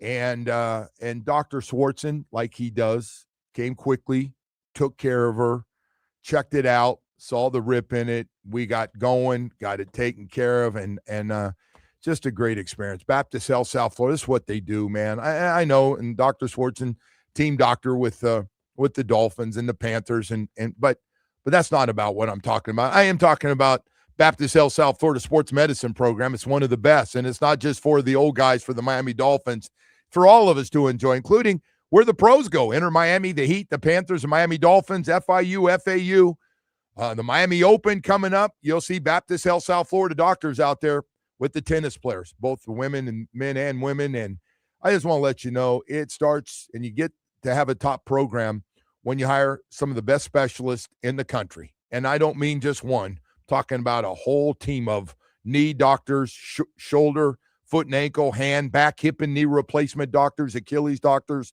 That's all they do, specialize and know how to get you healthy. They see it every day. They've seen every injury you've had. And you know how this thing works. The more competitive, the more aggressive you are, no matter what age, the better chance, sooner or later, you're going to get injured. Sure, it's nice to have Baptist Health South Florida Sports Medicine Program. They're so darn good at what they do, man. It just makes me feel so good to tell people you don't have to leave town when you got Baptist Health South Florida. 3 great facilities, Hard Rock Stadium, going strong, 595 in Pine Island Implantation and Doctors Hospital in Coral Gables. Visit baptisthealth.net/ortho. One goal every day. One goal for all of us, man, with those great doctors to get you healthy, back out playing the sports you love the most.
41 between Hollywood and Sheridan Toyota of Hollywood.com.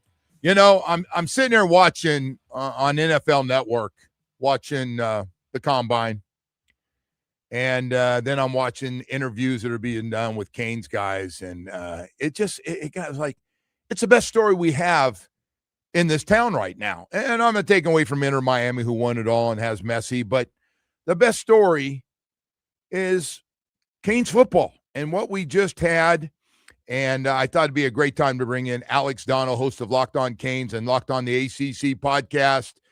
Alex, I know you've done it just like we have, and this draft and pro day should be a lot of fun for the Miami Hurricanes, and people will go, oh, now I see why they almost won the national championship. Yeah, I mean, I was really impressed watching Carson Beck's workout last week at the Combine, despite the fact that he was getting booed. The whole time, every throw. In a weird way, that made the workout even better because it kind of showed, how he can play through adversity. So he got like an extra element that other quarterbacks and other players didn't get during their workouts. Watching Markel Bell, at 6'9", 346, the biggest man there, crazy. The biggest man there running, 5'3", 640, which for his size is really impressive. And then, with Ruben Bain, of course, I feel like people are tearing him apart for ridiculous stuff about the arm length. You can't take away from the dominance that he just had in the college football playoff to say he's not going to be a good pro because the arms are too short. He's going to prove a lot of people wrong, Joe, once he gets to the league. It's they could have 9 guys. I don't know. You've taken a look and probably done the background check more than anybody, but there could be, by the time we get through that 7th round, there could be 9 Miami Hurricane players, unless you think there might be more.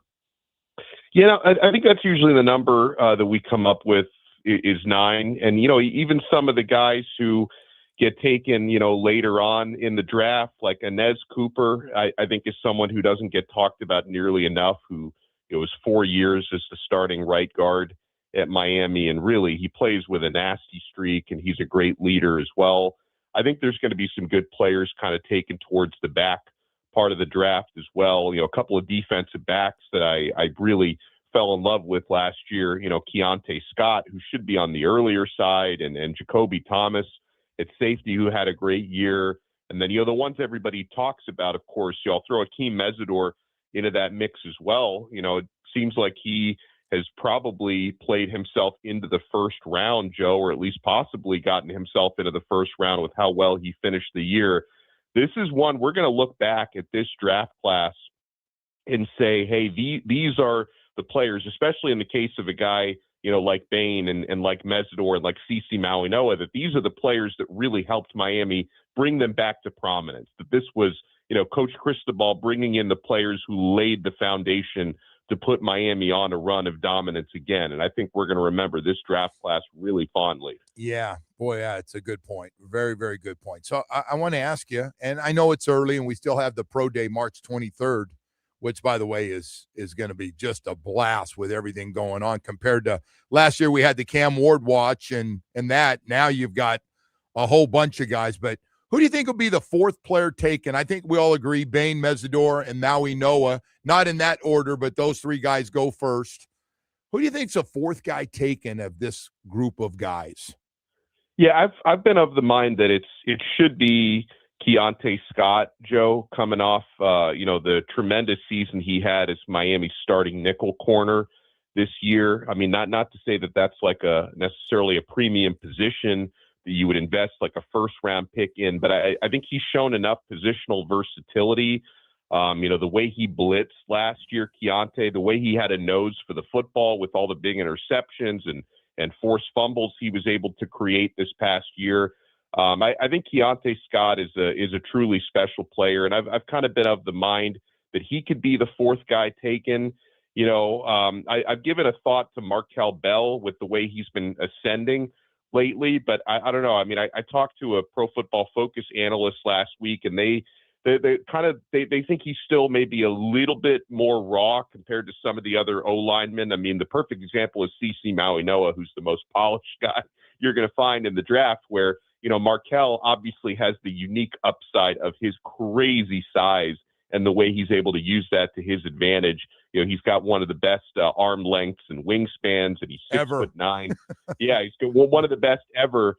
So, I mean, you're definitely, someone's going to draft him, maybe early third day, knowing they're probably getting a steal there. But yeah, I think the fourth guy taken would probably be Keontae Scott. It's funny about Markel Bell, because the one thing you can't teach is that size, as you're talking about. And once he gets more comfortable, honestly, selfishly, I was hoping he was going to join Moten and come back for another year. I was hoping both those guys would say, we want to do it one more year and get our stock up even more. But it didn't happen. I think he's going to be a third-round pick. I think Markel Bell is going to be a day 2 pick. I just think that size and shortage of offensive linemen, you grab a guy like that. I might be wrong, but man, and he's not just a big, tall guy. The guy showed I thought in the playoffs he played a lot better than he did in the regular season. Yeah, he raised his stock so much. I thought he, Bain and Mesidor, and Mark Fletcher, I'm glad he's back at Miami, but had Mark Fletcher decided to leave, he raised his stock throughout the playoffs as well. And when you're talking about Markel, Joe, coming back for next year versus going to the NFL, I'm of the understanding, I heard that he actually did want to come back, but he couldn't get an extra year from the NCAA. He was one of those guys who, started his career in JUCO, and then the NCAA, they want the JUCO years to count, but some of the players don't want the JUCO years to count. So, there's some other guys out there that are suing the NCAA for an extra year. Markel didn't want to take it that far, but I think he did. Wow, I didn't know that. Yeah, okay. I think he did consider coming back, but was told you're not eligible for another year, so he decided to leave. Hey, so the other guy we haven't talked about that makes it the 9th guy for me is James Brockermeyer, who had a really good year. Again, transfer portal home run on the center position. What are your thoughts on him and how he played overall? He graded out really well in certain games. Yeah. Matter of fact, the coach would go, yeah, Brockermeyer played unbelievable. And I was like, wow, because sometimes you don't notice when the center's really good, right, and does his job. And that's the ultimate compliment you can give a center, Joe. I thought Brockermeyer, he definitely I thought he was better than the previous transfer center Miami had, whose name escapes me, not Matt Lee, but the guy who was after Matt Lee. I thought Brockermeyer was an upgrade at that spot. And I just thought he had overall a really, really solid year, Joe. And he should definitely be drafted because Brock, it's one of those things. I was checking those Pro Football Focus scores after every game, and he usually graded out really solidly in terms of, maybe not like the highest ceiling of grades, but a really high floor, which again is a good compliment to give a center. And he was able to build chemistry with the rest of his offensive line really quickly because Brockermeyer was the one guy last year who hadn't played on the team in 2024 and had to get to know his new teammates. And that chain became really well linked immediately with that O-line. So I thought Brockermeyer had a really good year. He also comes from a football family, Joe. His father works in sports media, and he's got other offensive linemen in his family. So it's a football lineage there in the Brockermeyer household. And yeah, I think he's going to be a day 3 pick at some point. And you keep your fingers crossed that somebody takes a chance on him in the draft. But if they don't, I would definitely expect him to, kind of like Matt Lee a few years ago, to make a team as an undrafted free agent. But I think being drafted is definitely in the cards for him. Donno, who I get asked about the most is Carson Beck. It's funny. People want to know what kind of guy he is and how he throws it and everything. I'm really curious to see. You expect he'll be a top 5 quarterback taken in this draft once we get past Mendoza and Simpson? Yeah, my hope has been that he can ascend to be the 3rd guy because I thought he had, and not that this means everything. I thought that he had a better combine workout than Drew Aller, but I've been asking about that, and people seem to think Aller is going to be the 3rd guy, the Penn State quarterback who's just got, crazy size and freakish athletic ability. But I think Beck is right there, somewhere between 3rd to 5th quarterback taken. And this is another one. We talk about the guys who raised their stock in the playoffs. I know, of course, the last throw Carson Beck made in the playoffs was the interception in the championship game. But I still thought Beck did a lot of good for his stock, specifically in that Ole Miss game in the semifinals, the way he engineered and scored on that final drive. And yeah, I think his combine workout kind of reinforced the idea that he can make throws at every level, at a high percentage. His timing and rhythm and accuracy are all really good. And I honestly think in a lot of ways, Beck is probably a better fit as an NFL quarterback than a college quarterback, because college quarterbacks, a lot of the guys who really succeed are the ones with the crazy athleticism. But I think Beck's ability to play on schedule so well is going to make him valuable in the NFL as a possible starter, and worst case scenario as a really good, backup spot starter. But I think someone can take a chance on him as a starter. So yeah, to answer your question, I would be surprised if he is anywhere worse than the fifth quarterback taken. I'm looking somewhere between 3 to 5 for him. Well, listen, that's a good way, man. It's our best team in town. It's the best of what we've seen, and in the near future, the best we have right now is that Canes football team. It's what a great year, and came one drive short of winning the whole thing, which would have been just an amazing story. But for me, even walking out of there that night, Donno, I thought it was just like, hey, man, it was a late night, and, kept around. It was a hell of a game. And I thought they played their butts off. They really did. I had no problems, man. I know that's not what it's about at the U. It's about winning championships, and coming up short, we forget about those. But, boy, what a nice jump to have it looking like it used to look. I just thought that was great. Alex, thank you, brother. I really appreciate it. Thanks, Joe. All right, Alex Donno, host of Locked On Canes and Locked On ACC podcast, and got a beautiful place in Italy. Anyway, hey, we've got to go to break here, man. We got a lot more stuff to get to here this morning. But before we do, I got to tell you about Dr. Barry, his staff that do unbelievable work for helping guys get back out on the right, getting set back out on the road like used to be, and struggling right now a little bit. Yeah, a new year means fresh start, new goals, and a chance to reset. If your mental health needs a comeback season, you've been through some things and just got a little stuck drinking too much, messing around with some drugs a little bit, or just you've been through and you're just in a mental funk and you can't get out of it. You're literally having trouble getting out of bed in the morning. You don't want to see people. Hey, man, it happens. It just happens. Things happen in your life. Guys, we go through highs and lows, been through a whole bunch of them myself. Recovery Unplugged Behavioral Health is here to help you with a beautiful mental health residential program right here in Fort Lauderdale. They've helped over 20,000 people nationwide with expert care, music-based healing, innovative treatments like ketamine therapy for depression, anxiety, and trauma. Make this the year you put yourself first. Call 954-737-4508 or visit recoveryunplugged.com. New year, new you. Recovery Unplugged, heal out loud. WQAM broadcasting live from the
Would you like to see Metallica, The Friend, at the Sphere in Las Vegas? All you have to do is listen to the WQAM app to enter. Log in to the free Odyssey app from now until March 8th and listen for 1 or more hours, and you will have a chance to win. Come back the next day. You'll get another chance to win.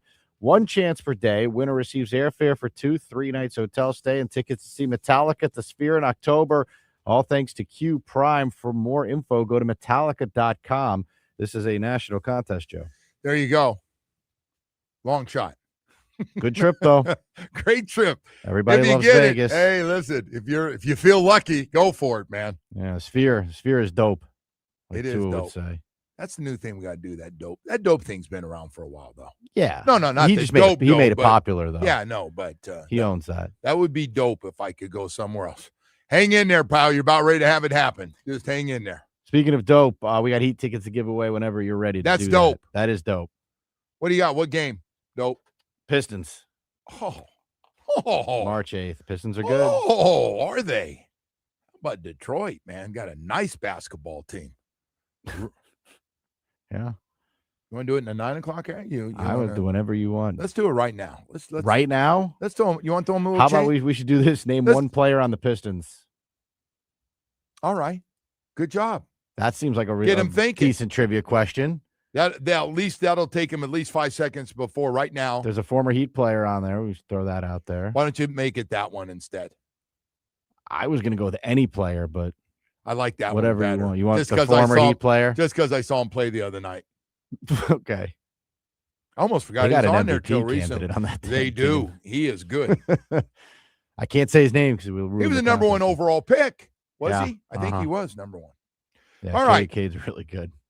Hey, man, are you with me on this thing? And again, Dave Hyde and Ira and all the rest of the guys, and I know you've been doing this a long time, and you know what greatness looks like when your team really has a chance to win it all. And I do understand that is the ultimate goal, is to win it all, not just get in the playoffs.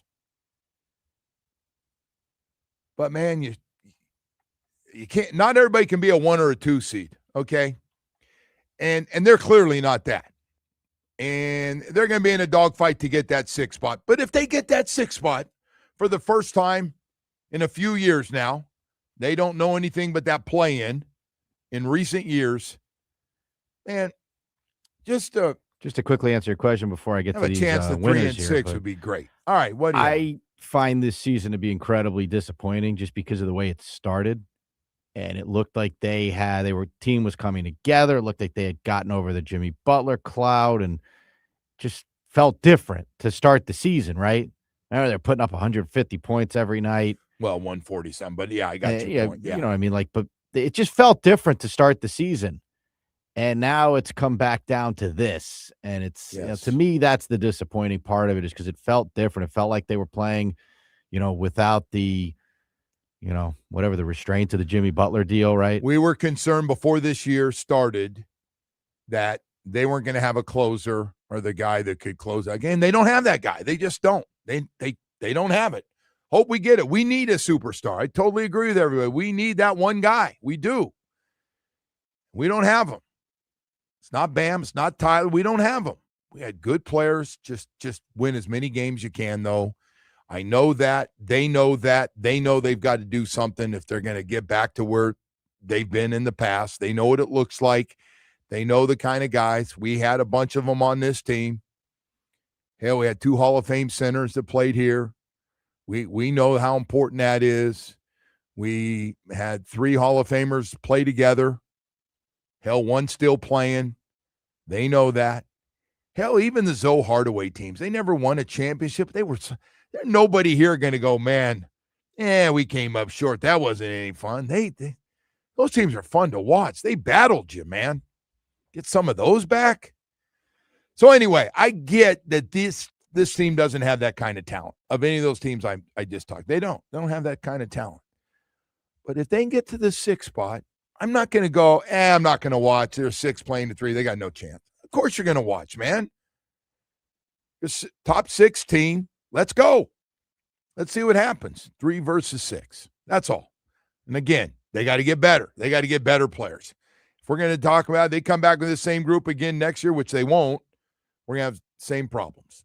I understand that. Same type of problem again. We get a winner. You get a winner for We us? did. Susie in Pompano Beach. Love that. Love for Susie. I told her to give a call. Took two callers to get the answer.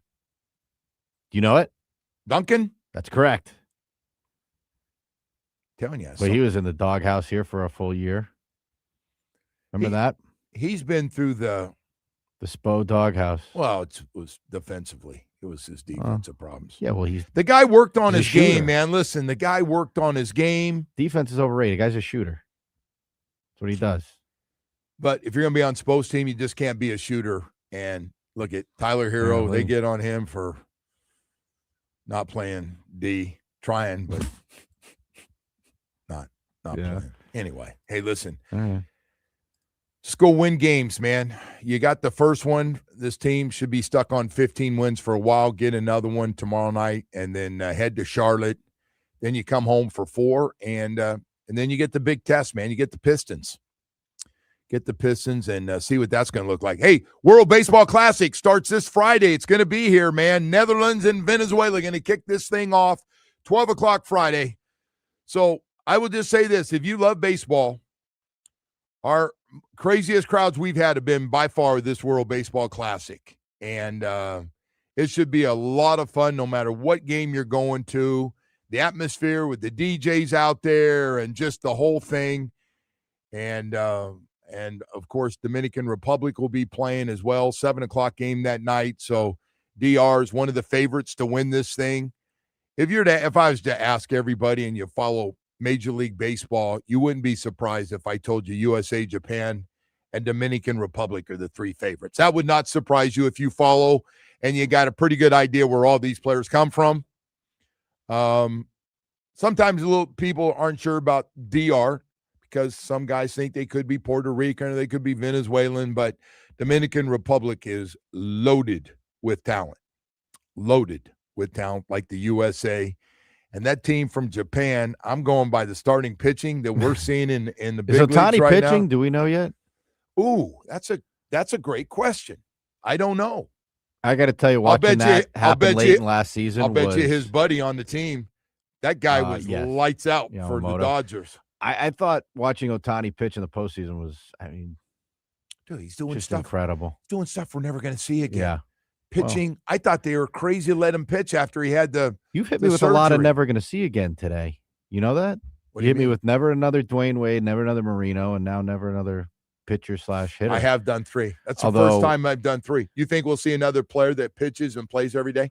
Probably not. The other thing too is It's like Little League Baseball. It's like going to a high school game. But he's also a tremendous athlete. Like he steals bases. Oh, he can run. For a big guy, he can run. 50-50. Expensive baseball he hit out of that park over there. You wish you would have grabbed that one. Yeah. You don't care who was pitching. What do you wanted? That you wanted Be that living bad on an boy. island somewhere. That was the ticket, man. You wanted that one for sure. That was going to be it, man. We went to the wrong side, man. We knew it was coming because they were giving him pitches to hit, and we went to the wrong side. I got to tell you, he hits home runs like he would have fit right in with all the guys doing steroids in the old days when they were hitting bombs. Yeah. If anybody went out there and watched any of McGuire's batting practices when he was here, or maybe caught a little Jose Canseco, was also very impressive. I used to love to get there early when I was going live just to watch batting practice. Yeah. Those That's guys, fun. they put on a little show. They know. The big guys can hit it 900 miles, like to hit it a country mile. They like to do that. No, the Dodgers are in town. We're getting there early. He's dangle my son over the fence there, see if we can't get him to sign a ball. yeah. You know what Otani's signature is going for? You're talking don't tell me, is that worth over a lot, $1,000? Huh? Over $1,000 signed baseball. His stuff is nutty. Damn, Woody, I didn't know. I know that for one. a guy who's not even Now you hit me with American, that doesn't one. speak English. Doesn't matter. His stuff is. I've never seen a guy like him. He's got a very likable smile. You never really see him mad, even when he's in a little bit of a funk. Yeah. Doesn't stay in a funk very long because sooner or later he hits a bomb and takes care of it. But what he has done going to that loaded team, he's making Mookie Betts look like a Right. An just afterthought one on of the that team. guys. So I got to tell you, this plus 1,100 Otani to be the MVP of the World Baseball Classic. I'm considering this as my early bet of the year. Are we really talking about the MVP of the World Baseball Classic? Yes, we are. At plus 1,100. That, to me, seems like quite a value bet. Okay. He's got a great shot. The only person that's ahead of him is Aaron Judge. And you already said Aaron Judge is going to strike out when it matters the most. I didn't mean it that way. You did say it that way. Sounded very anti-American. I know I did. Yeah. Don't accuse me of that, please. I won't. Don't do that, I know, that thing about not being an American. Please don't do that. I swear I was born here. My mother and father claim I was born in Marysville, California. Really? Right out hospital. Please just make sure. All right. Don't do that. The way you ripped Aaron Judge, I know. Maybe thought they were I on know. vacation in Canada That's or something. I had you up there. That's all I need is a big man out there going after me now. And turning about 50,000 people against me. Hey, let's talk about something very important. Michael Kotze at Choice Mortgage. That's a good American. Well, I'll tell you what, he can help you out. Let's go through some things that people are going through here in South Florida. Credit card debt, and would like to consolidate it and get it paid off. Behind in property taxes, HOA dues, assessments, judgments, liens. Like to get that taken care of. I'm going to explain it to you. Hey, how about a reverse mortgage? If you and your spouse are 62 or older, you qualify with all that equity in your home. Let's be honest. So you've been living like a lot of 6-year-olds in the same house for 20, 30 years, and you got all this equity built up in your home. You've got it paid off or just about all paid off. Look at, man, I'm telling you right now, a reverse mortgage might be perfect for you to clean everything up, start sleeping better at night and feeling better about all the good things you've done in your life. First-time home buyer programs, a little money down. Michael Kotze's got that program for you, all set up and ready to go. Listen, this is what Michael Kotze at Choice Mortgage does. It's about great service. It's about getting you the lowest rates and helping you, man, helping you sleep better at night and getting a better situation. Go to Google reviews on the web, Choice Mortgage Reviews, and find out what people are saying about Michael Kotze at Choice Mortgage. His 30 years of experience right here in South Florida. If you're going through any kind of debt consolidation, you need cash, let the guy help you. Michael Kotze at Choice Mortgage truly has no life. He works 7 days a week. He's working on the weekend, so if you got a big question, you need him, you can call or text him, 561-441-2730. It's 561-441-2730, MLS 166254. Rates and terms subject to change, daily without notice. He's an equal housing lender.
brought to you at Doral Kia. You always pay less than your pricito at Doral Kia. Visit us at Doral Kia, DoralKia.com. Starting with hoops and the Heat, who blew out the Nets 124-98. Miami will host the Nets again tomorrow night. And tonight, the 22nd ranked Miami Hurricanes will be in Dallas to take on SMU. Tip-off is at 7. And the game can be heard here on WQAM. Over to the Panthers, who fell to the Devils 5-1. Next up, the Cats will head to Columbus tomorrow night. And the Canes baseball host Bethune tonight. The first pitch is at 6 for Mark Light. The Joe Rose Show continues now.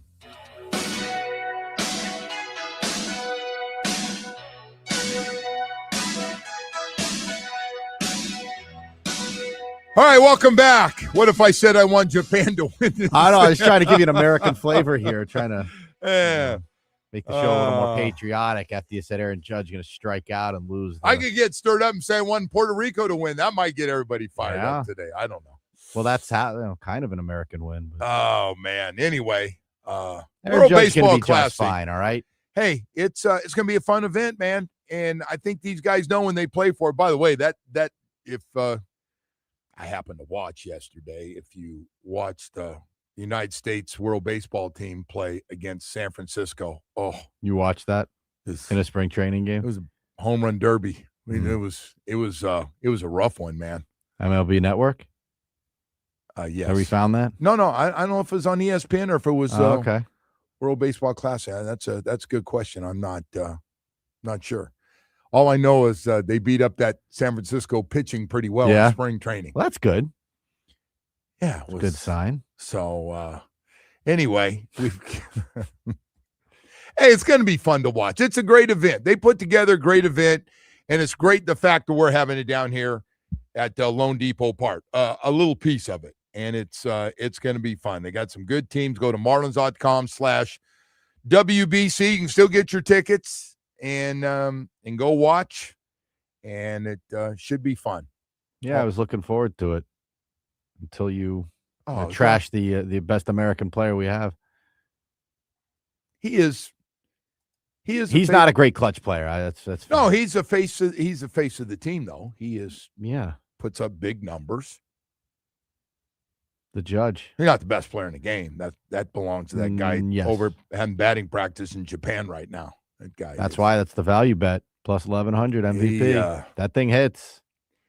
Hey, Woody, he might be of all the sports outside of Messi and the MLS. He might be the best player in any sport. He's better than anybody else is in their sport right now. I think you can make the case that he's the he's most that good. important for his sport too, right? I don't know about I most think he's driving important- people to TVs to watch these games. I man. agree. Like when he comes at bat, when there's an at bat, and things that he can do, but he is just listen when he pitches. Yeah. Like, he's pitching tomorrow. I don't know where'd they have him. I forgot during the World Series in the playoffs. He wasn't the number one guy, was he? He wasn't the first pitcher. Was he his 2 or 3 pitcher? Didn't he pitch in Game 7? Did he not? Well, that could have just set up by the structure of. And well, they had some of the starters came in late in that game too.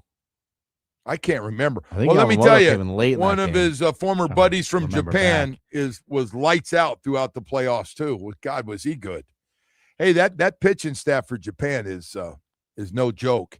So Is that who you're picking to win it? Japan's going to be, they're one of the favorites. Not going to be surprising to see him win it. Hey, Is that who you're picking? yeah, I think Japan's going to win it. I do. So one thing that's going on, because some of the guys aren't playing, some of the contracts did not get insured, which is really weird. Hey, and I get it. If I got a guy pitching that's the ace of my staff over in our league here, I don't care about the other leagues, but in Major League Baseball, I'd be a little concerned about the guy pitching too much in this thing, considering most guys are just getting their arms warmed up and they're like 2 innings max, and then they're taking them out. They're on a pitch count early in spring training. It's like the hockey deal here. And now they're getting ready. And Can't go too hard in this thing. no, but that's the deal. Like guy can only pitch a certain amount of innings, and I don't want him pitching too much. So I think some of the teams are, hey, I'm paying a lot of money and understand how important the ace of a staff is. I don't want to lose him in this tournament. So I just want to make sure I was right on this. Otani did get the start. and Yamamoto finished in Game 7. Wow. I didn't realize that, Woody. Otani also had a good game at the plate. Got up 5 times, 2 hits, and a walk. Yeah. He was going through a little bit of a funk, and then all of a sudden that thing is gone, and he seems like he hits one home run, and then they're just coming. That was one of the best baseball games I've ever seen. That was a hell of a game. So the Dodgers scored 1 in the 9th. They scored 1 in the 8th, 1 in the 9th to force extras. And then they scored 1 in the top. Yeah, no. It's a hell of a comeback. They need to win those last 2 games, right, to win it. I think they need to win 1 to get to this. I thought they were down. I don't know. But either way, it was an incredible series. That Game 7, that was one of the better games you'll ever see. It's good. And Toronto, I got to be honest, I was kind of rooting. Of course you're rooting for Toronto. Well, you don't like the Dodgers. Dodgers aren't really part of America sometimes. It's kind of hard. They spend so much money. They load their pigs. They're pigs out there. They make the old Yankees when they used to take all the best players. Well, it was your rival as a kid, though, right? And the Giants and Dodgers are rivals, right? Yeah. People kill each other in the parking lots. McCovey and Willie Mays, those guys didn't like each other. Juan Marichal didn't like Don Drysdale. No, there was a lot of bad blood. A lot of bad blood, man. Yes, that's why you just liked them so much. Our guys threw at their guys. They threw at our guys. Guys would bring bats out. I mean, it got ugly, man. It got ugly. By the way, that is, out of all the sports on the West Coast, I would say in the state of California, that rivalry is, now some people are going to disagree, that's the number one rivalry, is the Dodgers and the Giants. And now listen, the Padres go at it with the Dodgers. There's bad blood between the Padres and Dodgers, no love affair. Mm-hmm. But, that one's it's kind of big between the big city in Northern California and the big city in Southern California, man. That's well, it's got to be, right? I mean, the basketball is mediocre right now. Yeah, but that was pretty good for a while with Steph and LeBron. Yeah. No longer. Steph's not playing right now, and I don't know what's going to happen with LeBron. I have no idea. This thing hasn't really come together. I thought they had their big 3, and it just, I mean, they're in the playoffs. Don't get me wrong, but can I say what everybody says? They ain't beating OKC. Doesn't look like anyone's going to beat OKC at the moment. We'll see. They got the experience now too. You know, I'm kind of rooting for. It's kind of fun. Who are you rooting for? San Antonio, man. Yeah, I like Wemby? the big guy. I like him. Of course I do. He's from France, right? Go ahead, say that. Of course I like him. You're part French. No, you spent a lot of time there. I spent a week there, okay? And it was during the tennis tournament, just so you know. I had a little Roland Garros in me, okay?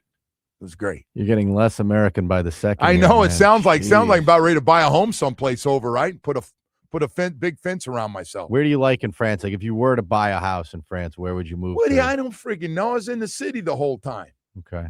I was Tommy Tourist, man. We hit every that wife of mine. There was not one thing in Paris that she from the time we got off that plane, she had a game plan and said, "Are you tired? I don't want to hear about it. Grab some coffee and let's rock and roll."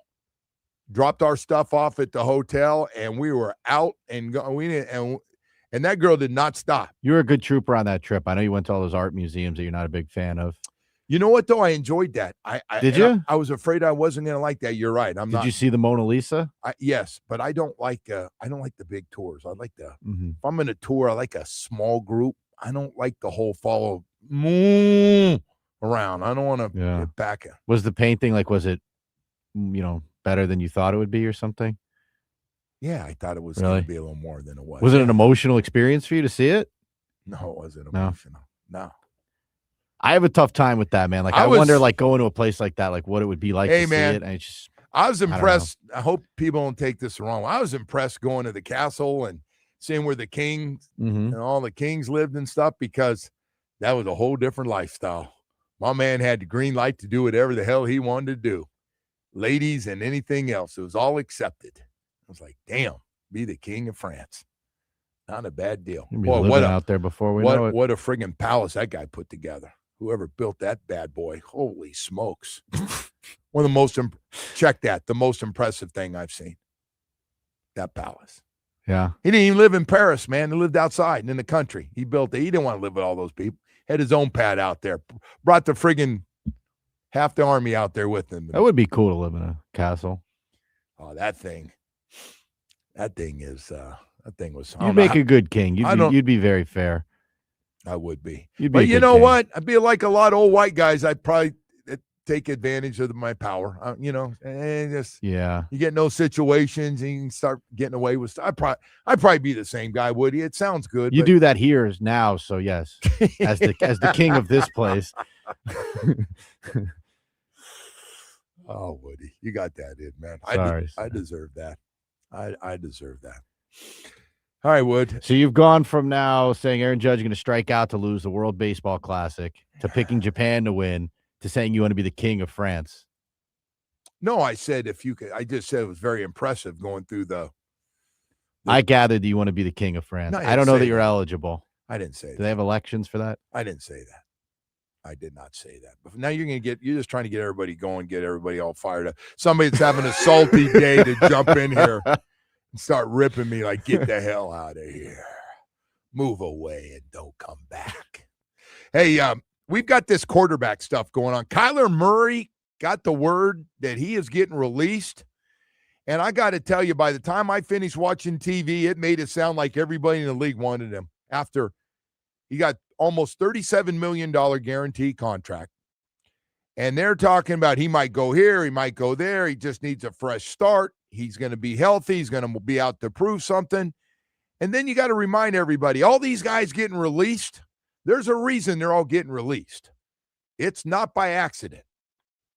Anyway, we've got to go to break here. We've got a lot more stuff to get to. Hey, by the way, don't forget, man, if you're wondering, again, the World Baseball Classic starts Friday at Lone Depot Park. There's a 12 o'clock game and a 7 o'clock game. And if you need to get your tickets, marlins.com/WBC. A lot of entertainment. Top DJs are going to be there.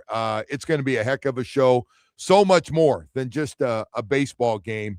It's going to be a lot of fun. It's going to be a wild one out there.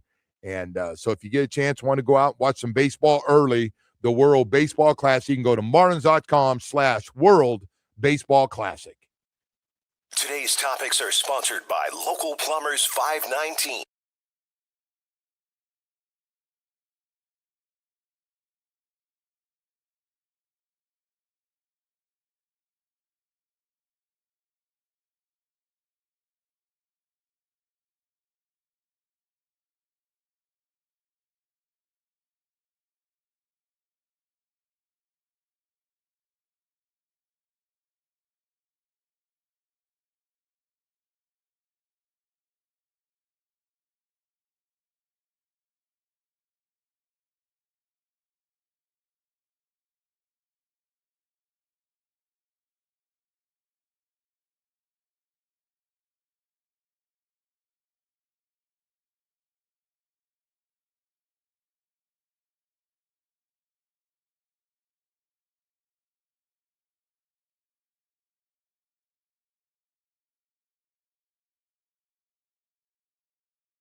Time for your stock market report, brought to you by Anna John Levine Accident Attorneys. Call 1-800-747-FREE. That's 1-800-747-3733.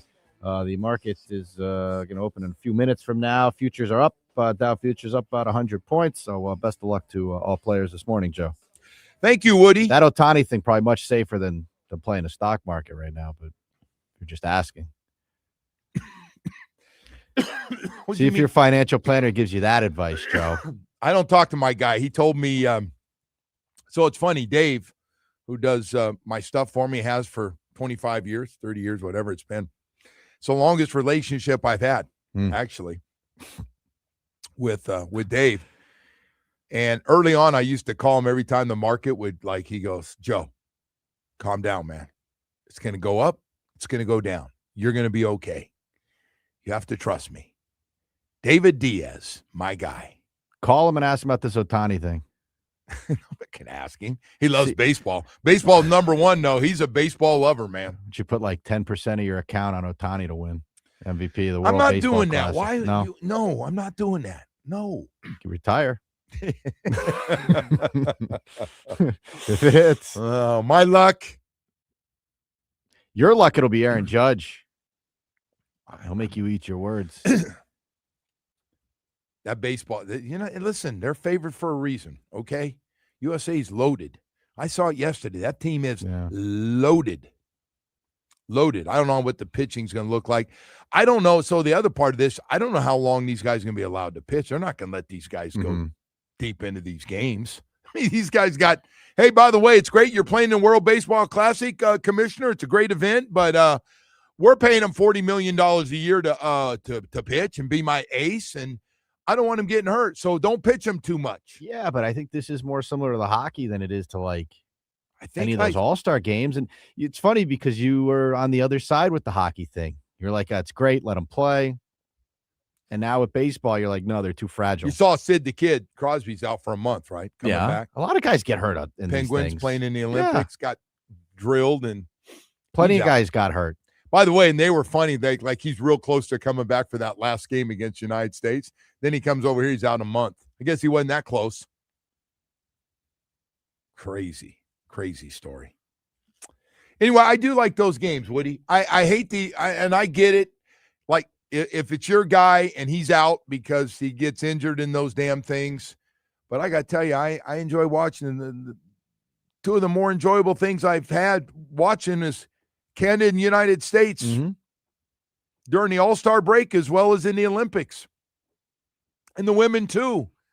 I'm with you. I told you this a lot when the hockey was, going and around. I'm glad we have the World World selective. Baseball. You can't choose. I totally agree with that. That is fair. The World Baseball Classic, I think, is a great event. They put in there, I think it's great.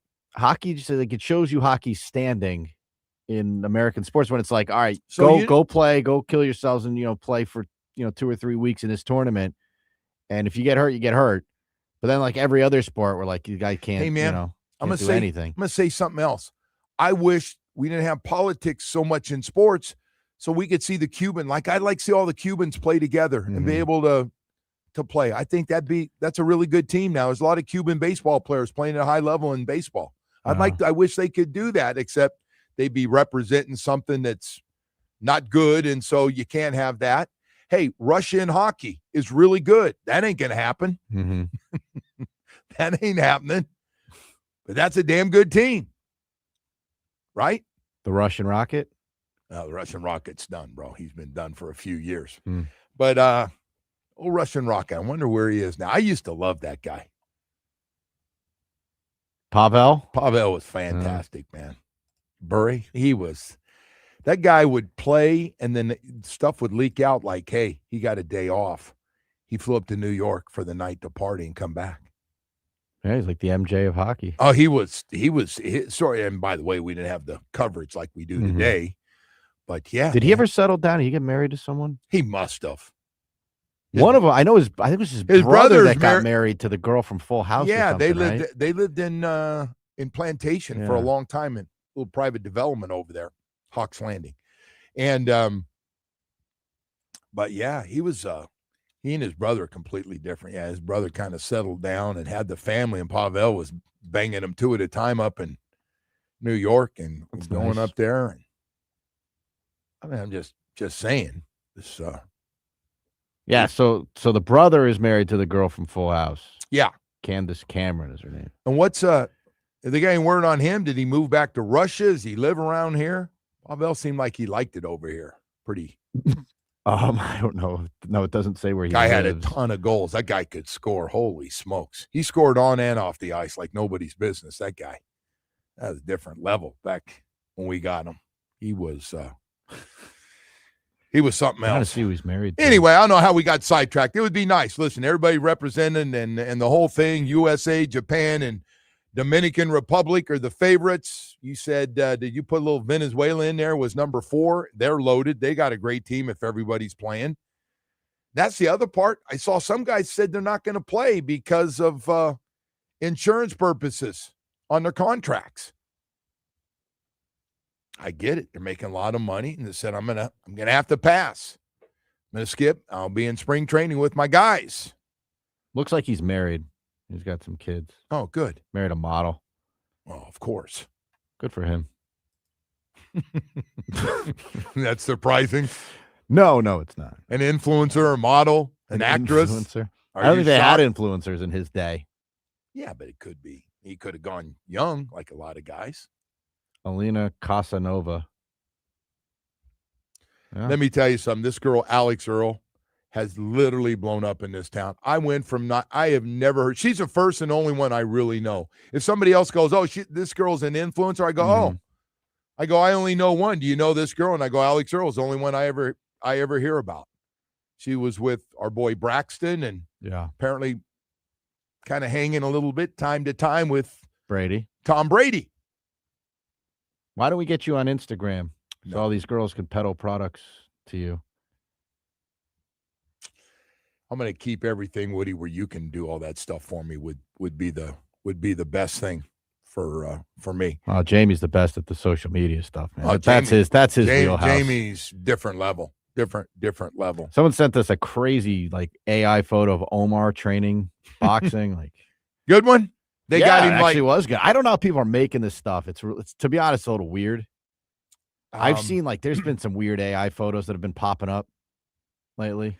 So you could take a family picture. I did not know this until a few months ago. You could take a family picture and they can doctor it up, and you're going. Yeah, I know. They did it with me, the family, and a dummy, because I had no idea. I looked at my wife and go, man, I mean, if I don't say so myself, that's the best I've looked. That doesn't She goes, yeah, it got, what do you call it? It got doctored up. AI. Yeah. Now, one of my friends met Sydney Sweeney, apparently. Saw that photo. Wow. Yeah. Yeah, so you can do some wild stuff. You can put anyone with anyone. Yep. Whew, man. We can make a video of you playing Roger Federer in tennis and beating him. I got to tell you though, it's destroyed the whole the whole app thing is dead now. The dating apps must be in trouble because a lot of catfishing going on. Why would anybody give the picture and if you can, make yourself look instead of a 5, make yourself cheating. an 8? That's like the equivalent of using steroids. Or if somebody you're going, my picture, I look a little heavy in my picture. How about that's cheating. There's no honor in that. What do you mean there's no honor? Every man for himself in those apps. Are you kidding? You got to do whatever you got to do to get there. I got to tell you, I'm so excited. Jamie's got a date with one tonight. I cannot wait to hear how this goes. She looks good. But, in the back of our mind, we're kind of wondering, is this really her? Because she looks really good, Jamie. News. And so I can't wait to hear about Jamie's date. I'm living through the kid in the morning, besides just all this great stuff he spits out with very little material for me. Man, I can't wait. Yeah, we'll see how it goes. We're hitting the town tonight, and you are taking her out? I'll have the full report tomorrow. I'll let you know how it goes. But from things she said, you feel pretty good about this one tonight. Yeah, it's been going pretty good. We've been texting back and forth for a week at this Jamie, point. I got to tell you, man. So, sitting around making small talk and one of the people, hey, tell me about the guy that's doing your social media stuff because we see it everywhere. And I go, oh, man, yeah. Yeah, and everybody knows I fought it for years and didn't want anything to do with it and didn't feel comfortable with it. And this thing that looks at you every day. So I was telling him about you, and I go, it's really interesting. He's got the best attitude. And she goes, what do you mean by that? And I go, he'll get dumped or something, or doesn't get a call back on the dating app. And he like no problem, shuts the door, and he's off and running to the next one. I respect that. Gotta have instant amnesia in this game, man. Yeah, the girl, and sometimes she goes, "Oh my God, let's get together," because I've had that. Oh my God, oh I'm so excited. Can we get together next week? Please call me. Let's set something up. And you call and like nobody's home, and you figure nobody's home. You know what's going on, right? And then you do it for like 4 times. Then you see her. This one girl in college, man, I had the worst crush on this girl. She was beautiful, and I knew she was out of my league. But we were having beers one night, and she was like, "Oh my God, call me." I'm saying, she's single. I know she's out of my league, but let me give this a shot. Oh my God, call me, please call me. And she gave me the number, and I went, "Oh my God, you give me the number?" And never.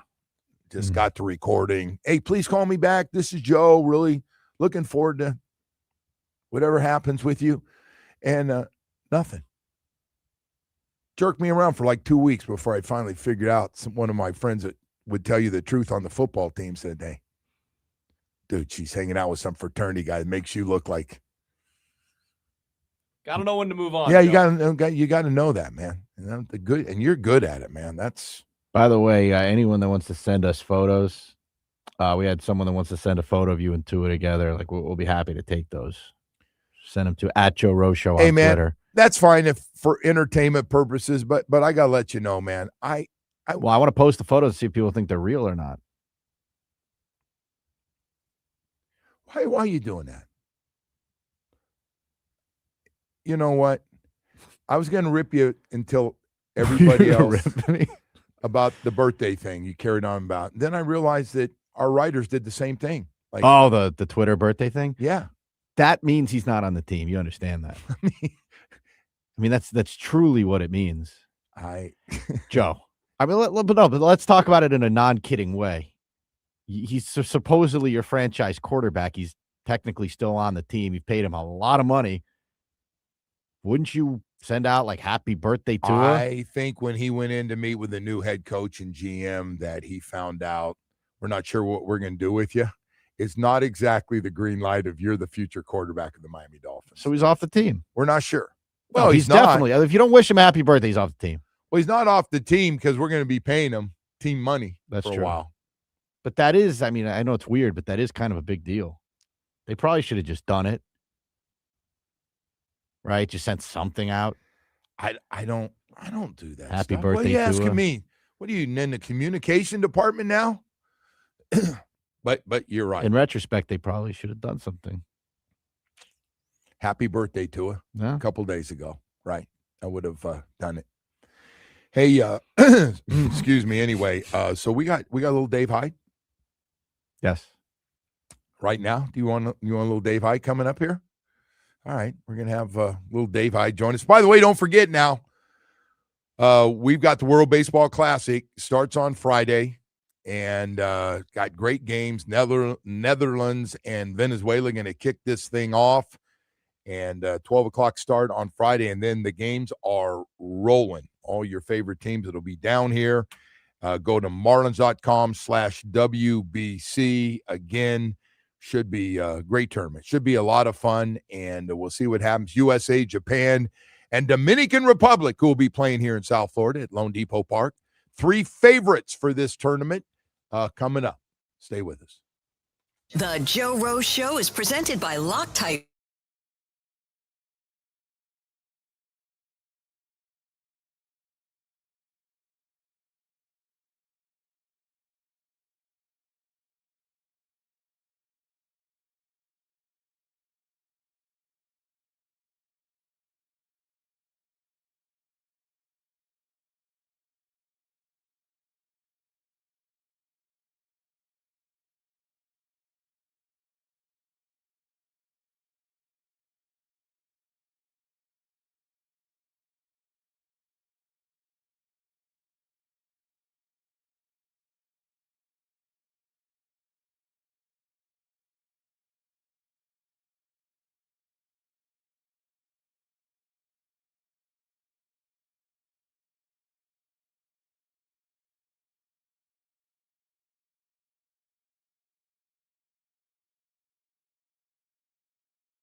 back, and good morning to everybody as we continue on here. So we got free agency getting ready to start next week, and there's going to be the one topic that always seems to pop up. That is, what is Minnesota, Arizona, New York, Pittsburgh, Miami, and even Atlanta is in there. What are you going to do for a quarterback? And you're going, wait a sec, did you say Atlanta and Minnesota? Yep, I did.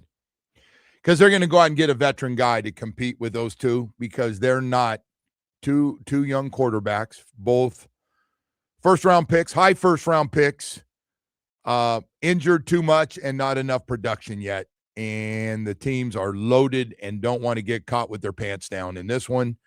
So they're making sure they get one of these veteran quarterbacks. Everybody continues to look and hopefully get in a situation where you have a franchise quarterback, a true franchise quarterback.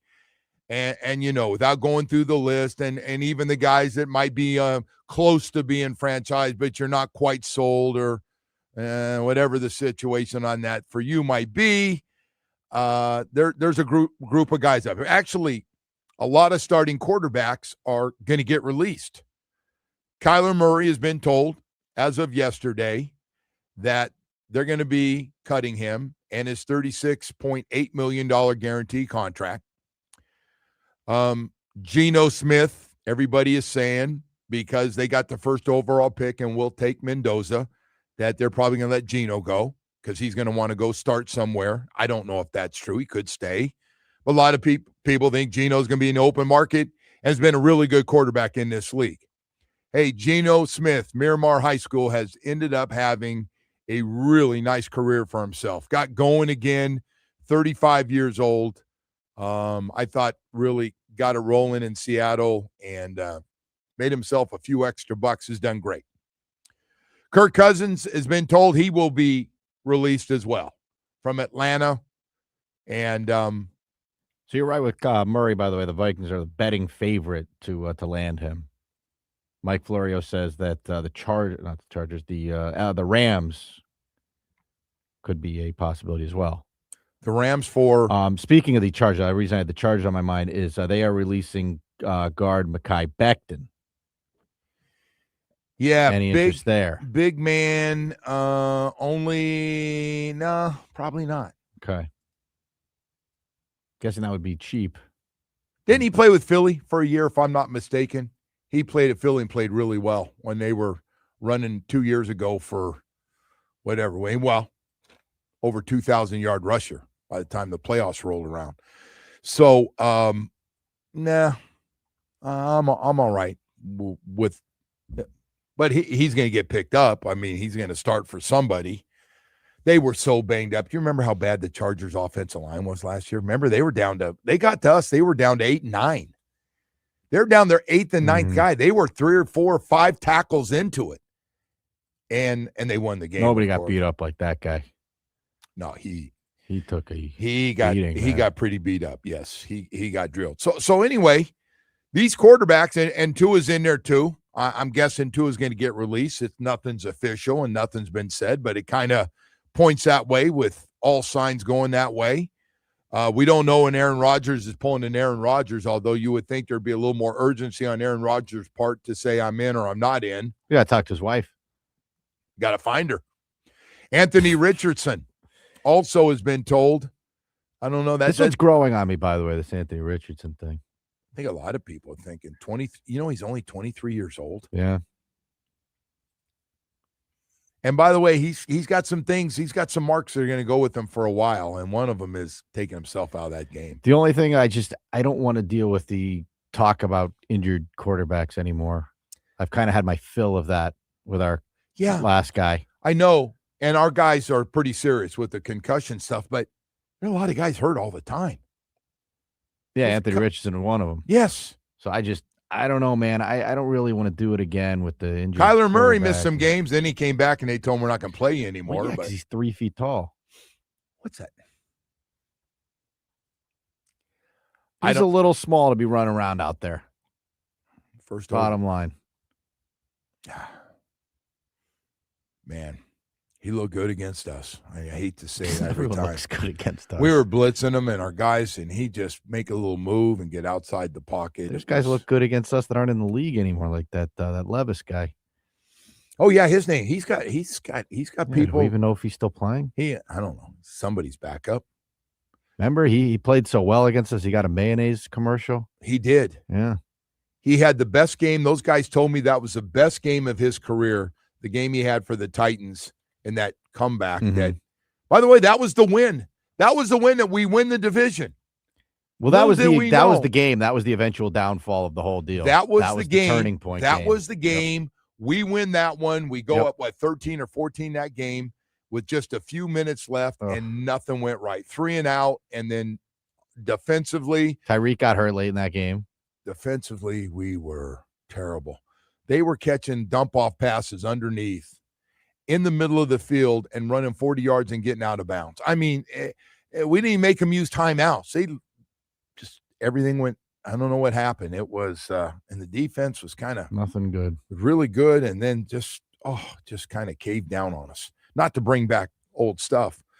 So anyway, all these quarterbacks are going to be coming into play for these teams and trying to match them up and find out what everybody's going to do. And you know who I didn't mention? You didn't catch that. Malik Willis.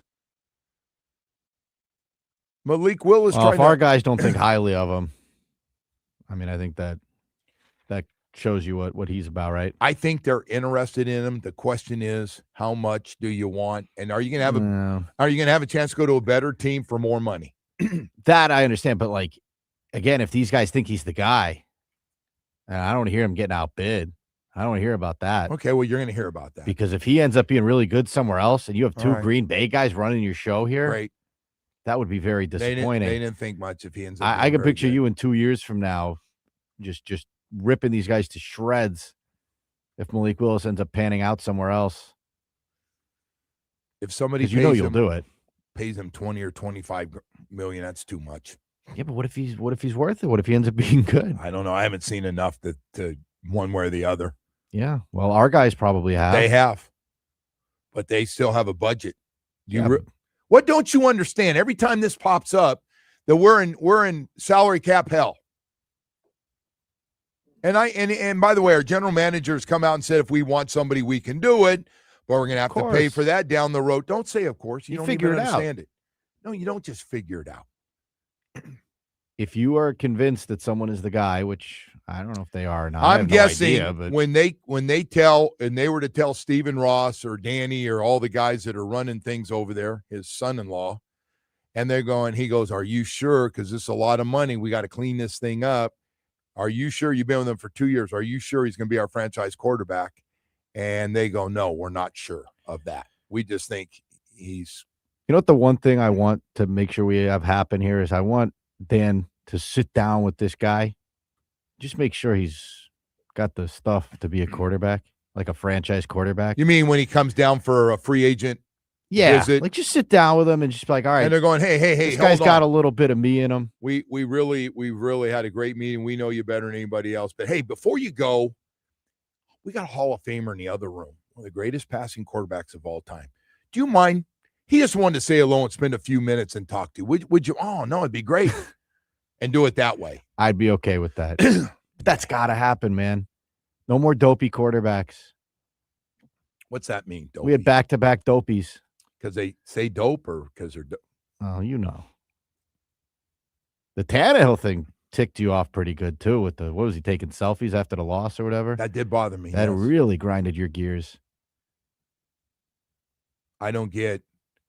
He shook off the losses quicker than you did. Yeah, he did. Of everybody, that's a problem. You got to shake off the losses, though, man. There's always tomorrow. Once you want to go back and ask guys that interviewed 13 after they lost games, ask him what he was like. In case you didn't know. That's why these guys should have them sit down with whoever they want to sign. You think Tom Brady's going to be involved in their decision? You think Tom Brady took losses really well after games? I'm guessing he probably did not. You think he left Foxborough that night going, so what? Come here, honey. Look, I win with you every day. Come on, get in the car. Tom Brady was a lunatic, man. Remember what he did during COVID? Yeah. He was trying to get an early jump. Yeah. And I'm going, that's why Tampa should be pumped up that they got the guy. He's breaking all the codes to go to and throw with this 4 or 5 guys. And are you kidding? You're asking him to leave the park? That was awesome. I'm guessing the 2 guys from Green Bay got a pretty good idea on how they feel and have now for a while. And they've looked at every name that we've talked about, what it would cost, and if he's the guy we want to come in here. And but if you got the other guy in the building, run it by him. That's all I'm saying. That's all you want. Just say, let's have the guy sit down with him for a few minutes. Hey, guys, thank you. Are you against me on this one, or are you with me? No, I thought the whole time Dan Marino should be more involved with all quarterback decisions. Yeah. All of them. And that's as far as I'll take it. I wish. Oh, no, I'm not trying to bait you in anything. No, you are. Here. You're trying to bait me to say more because I'm not doing that. But I do think, if you have a guy like this, it's the same thing with Tom Brady, with Mendoza. Well, what do you think, Tom Brady? They don't even hide the fact how involved he is. Yeah, because his opinion is very valuable. He knows what it should look like. And I'm not saying Dan's some expert scout or whatever, but at least you can sit down with the guy and get a read on his personality. I'm guessing if you put Dan Marino around a huddle and let him throw and watched him with his teammates, he'd have a pretty good idea of what the guy is going to be like. Pretty good idea. Not saying he does it every day for a living, but I think he has a pretty good idea if something looks and kind of acts like him. That's all I'm saying. Yeah, I'm not asking you to. I'm not even asking him to evaluate the guy's talent. Well, I'm not. Just sit with the guy. Just see. Could you imagine if he sat with Tua during the draft process? I'm not touching that. I mean, I'm not touching that. I don't know if he did or not, but I don't know either. Man. If you're wondering, I have no idea. It's just not a lot of moxie there. A lot of people think Tua changed a little bit here after Show Me the Money years that he's not. Is Angry Bo coming by tomorrow? Well, I think he is. Boy, is he angry. That ranked up there with the best of Tua. That was what made you more angry if you had to. What do we got? Oh boy, yeah, we got Tua with the Show Me the Money dance. What made you angrier? Just real quick before we wrap it, the Tua Show Me the Money or the Ryan Tannehill selfie after a loss? Oh, that's a good call. What grinded your gears worse? Oh, that was pretty close.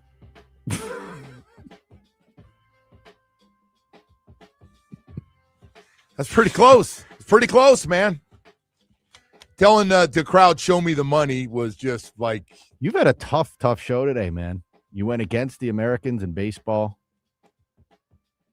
I think you said Aaron Judge going to strike out to lose the World Baseball Classic. I did not say that.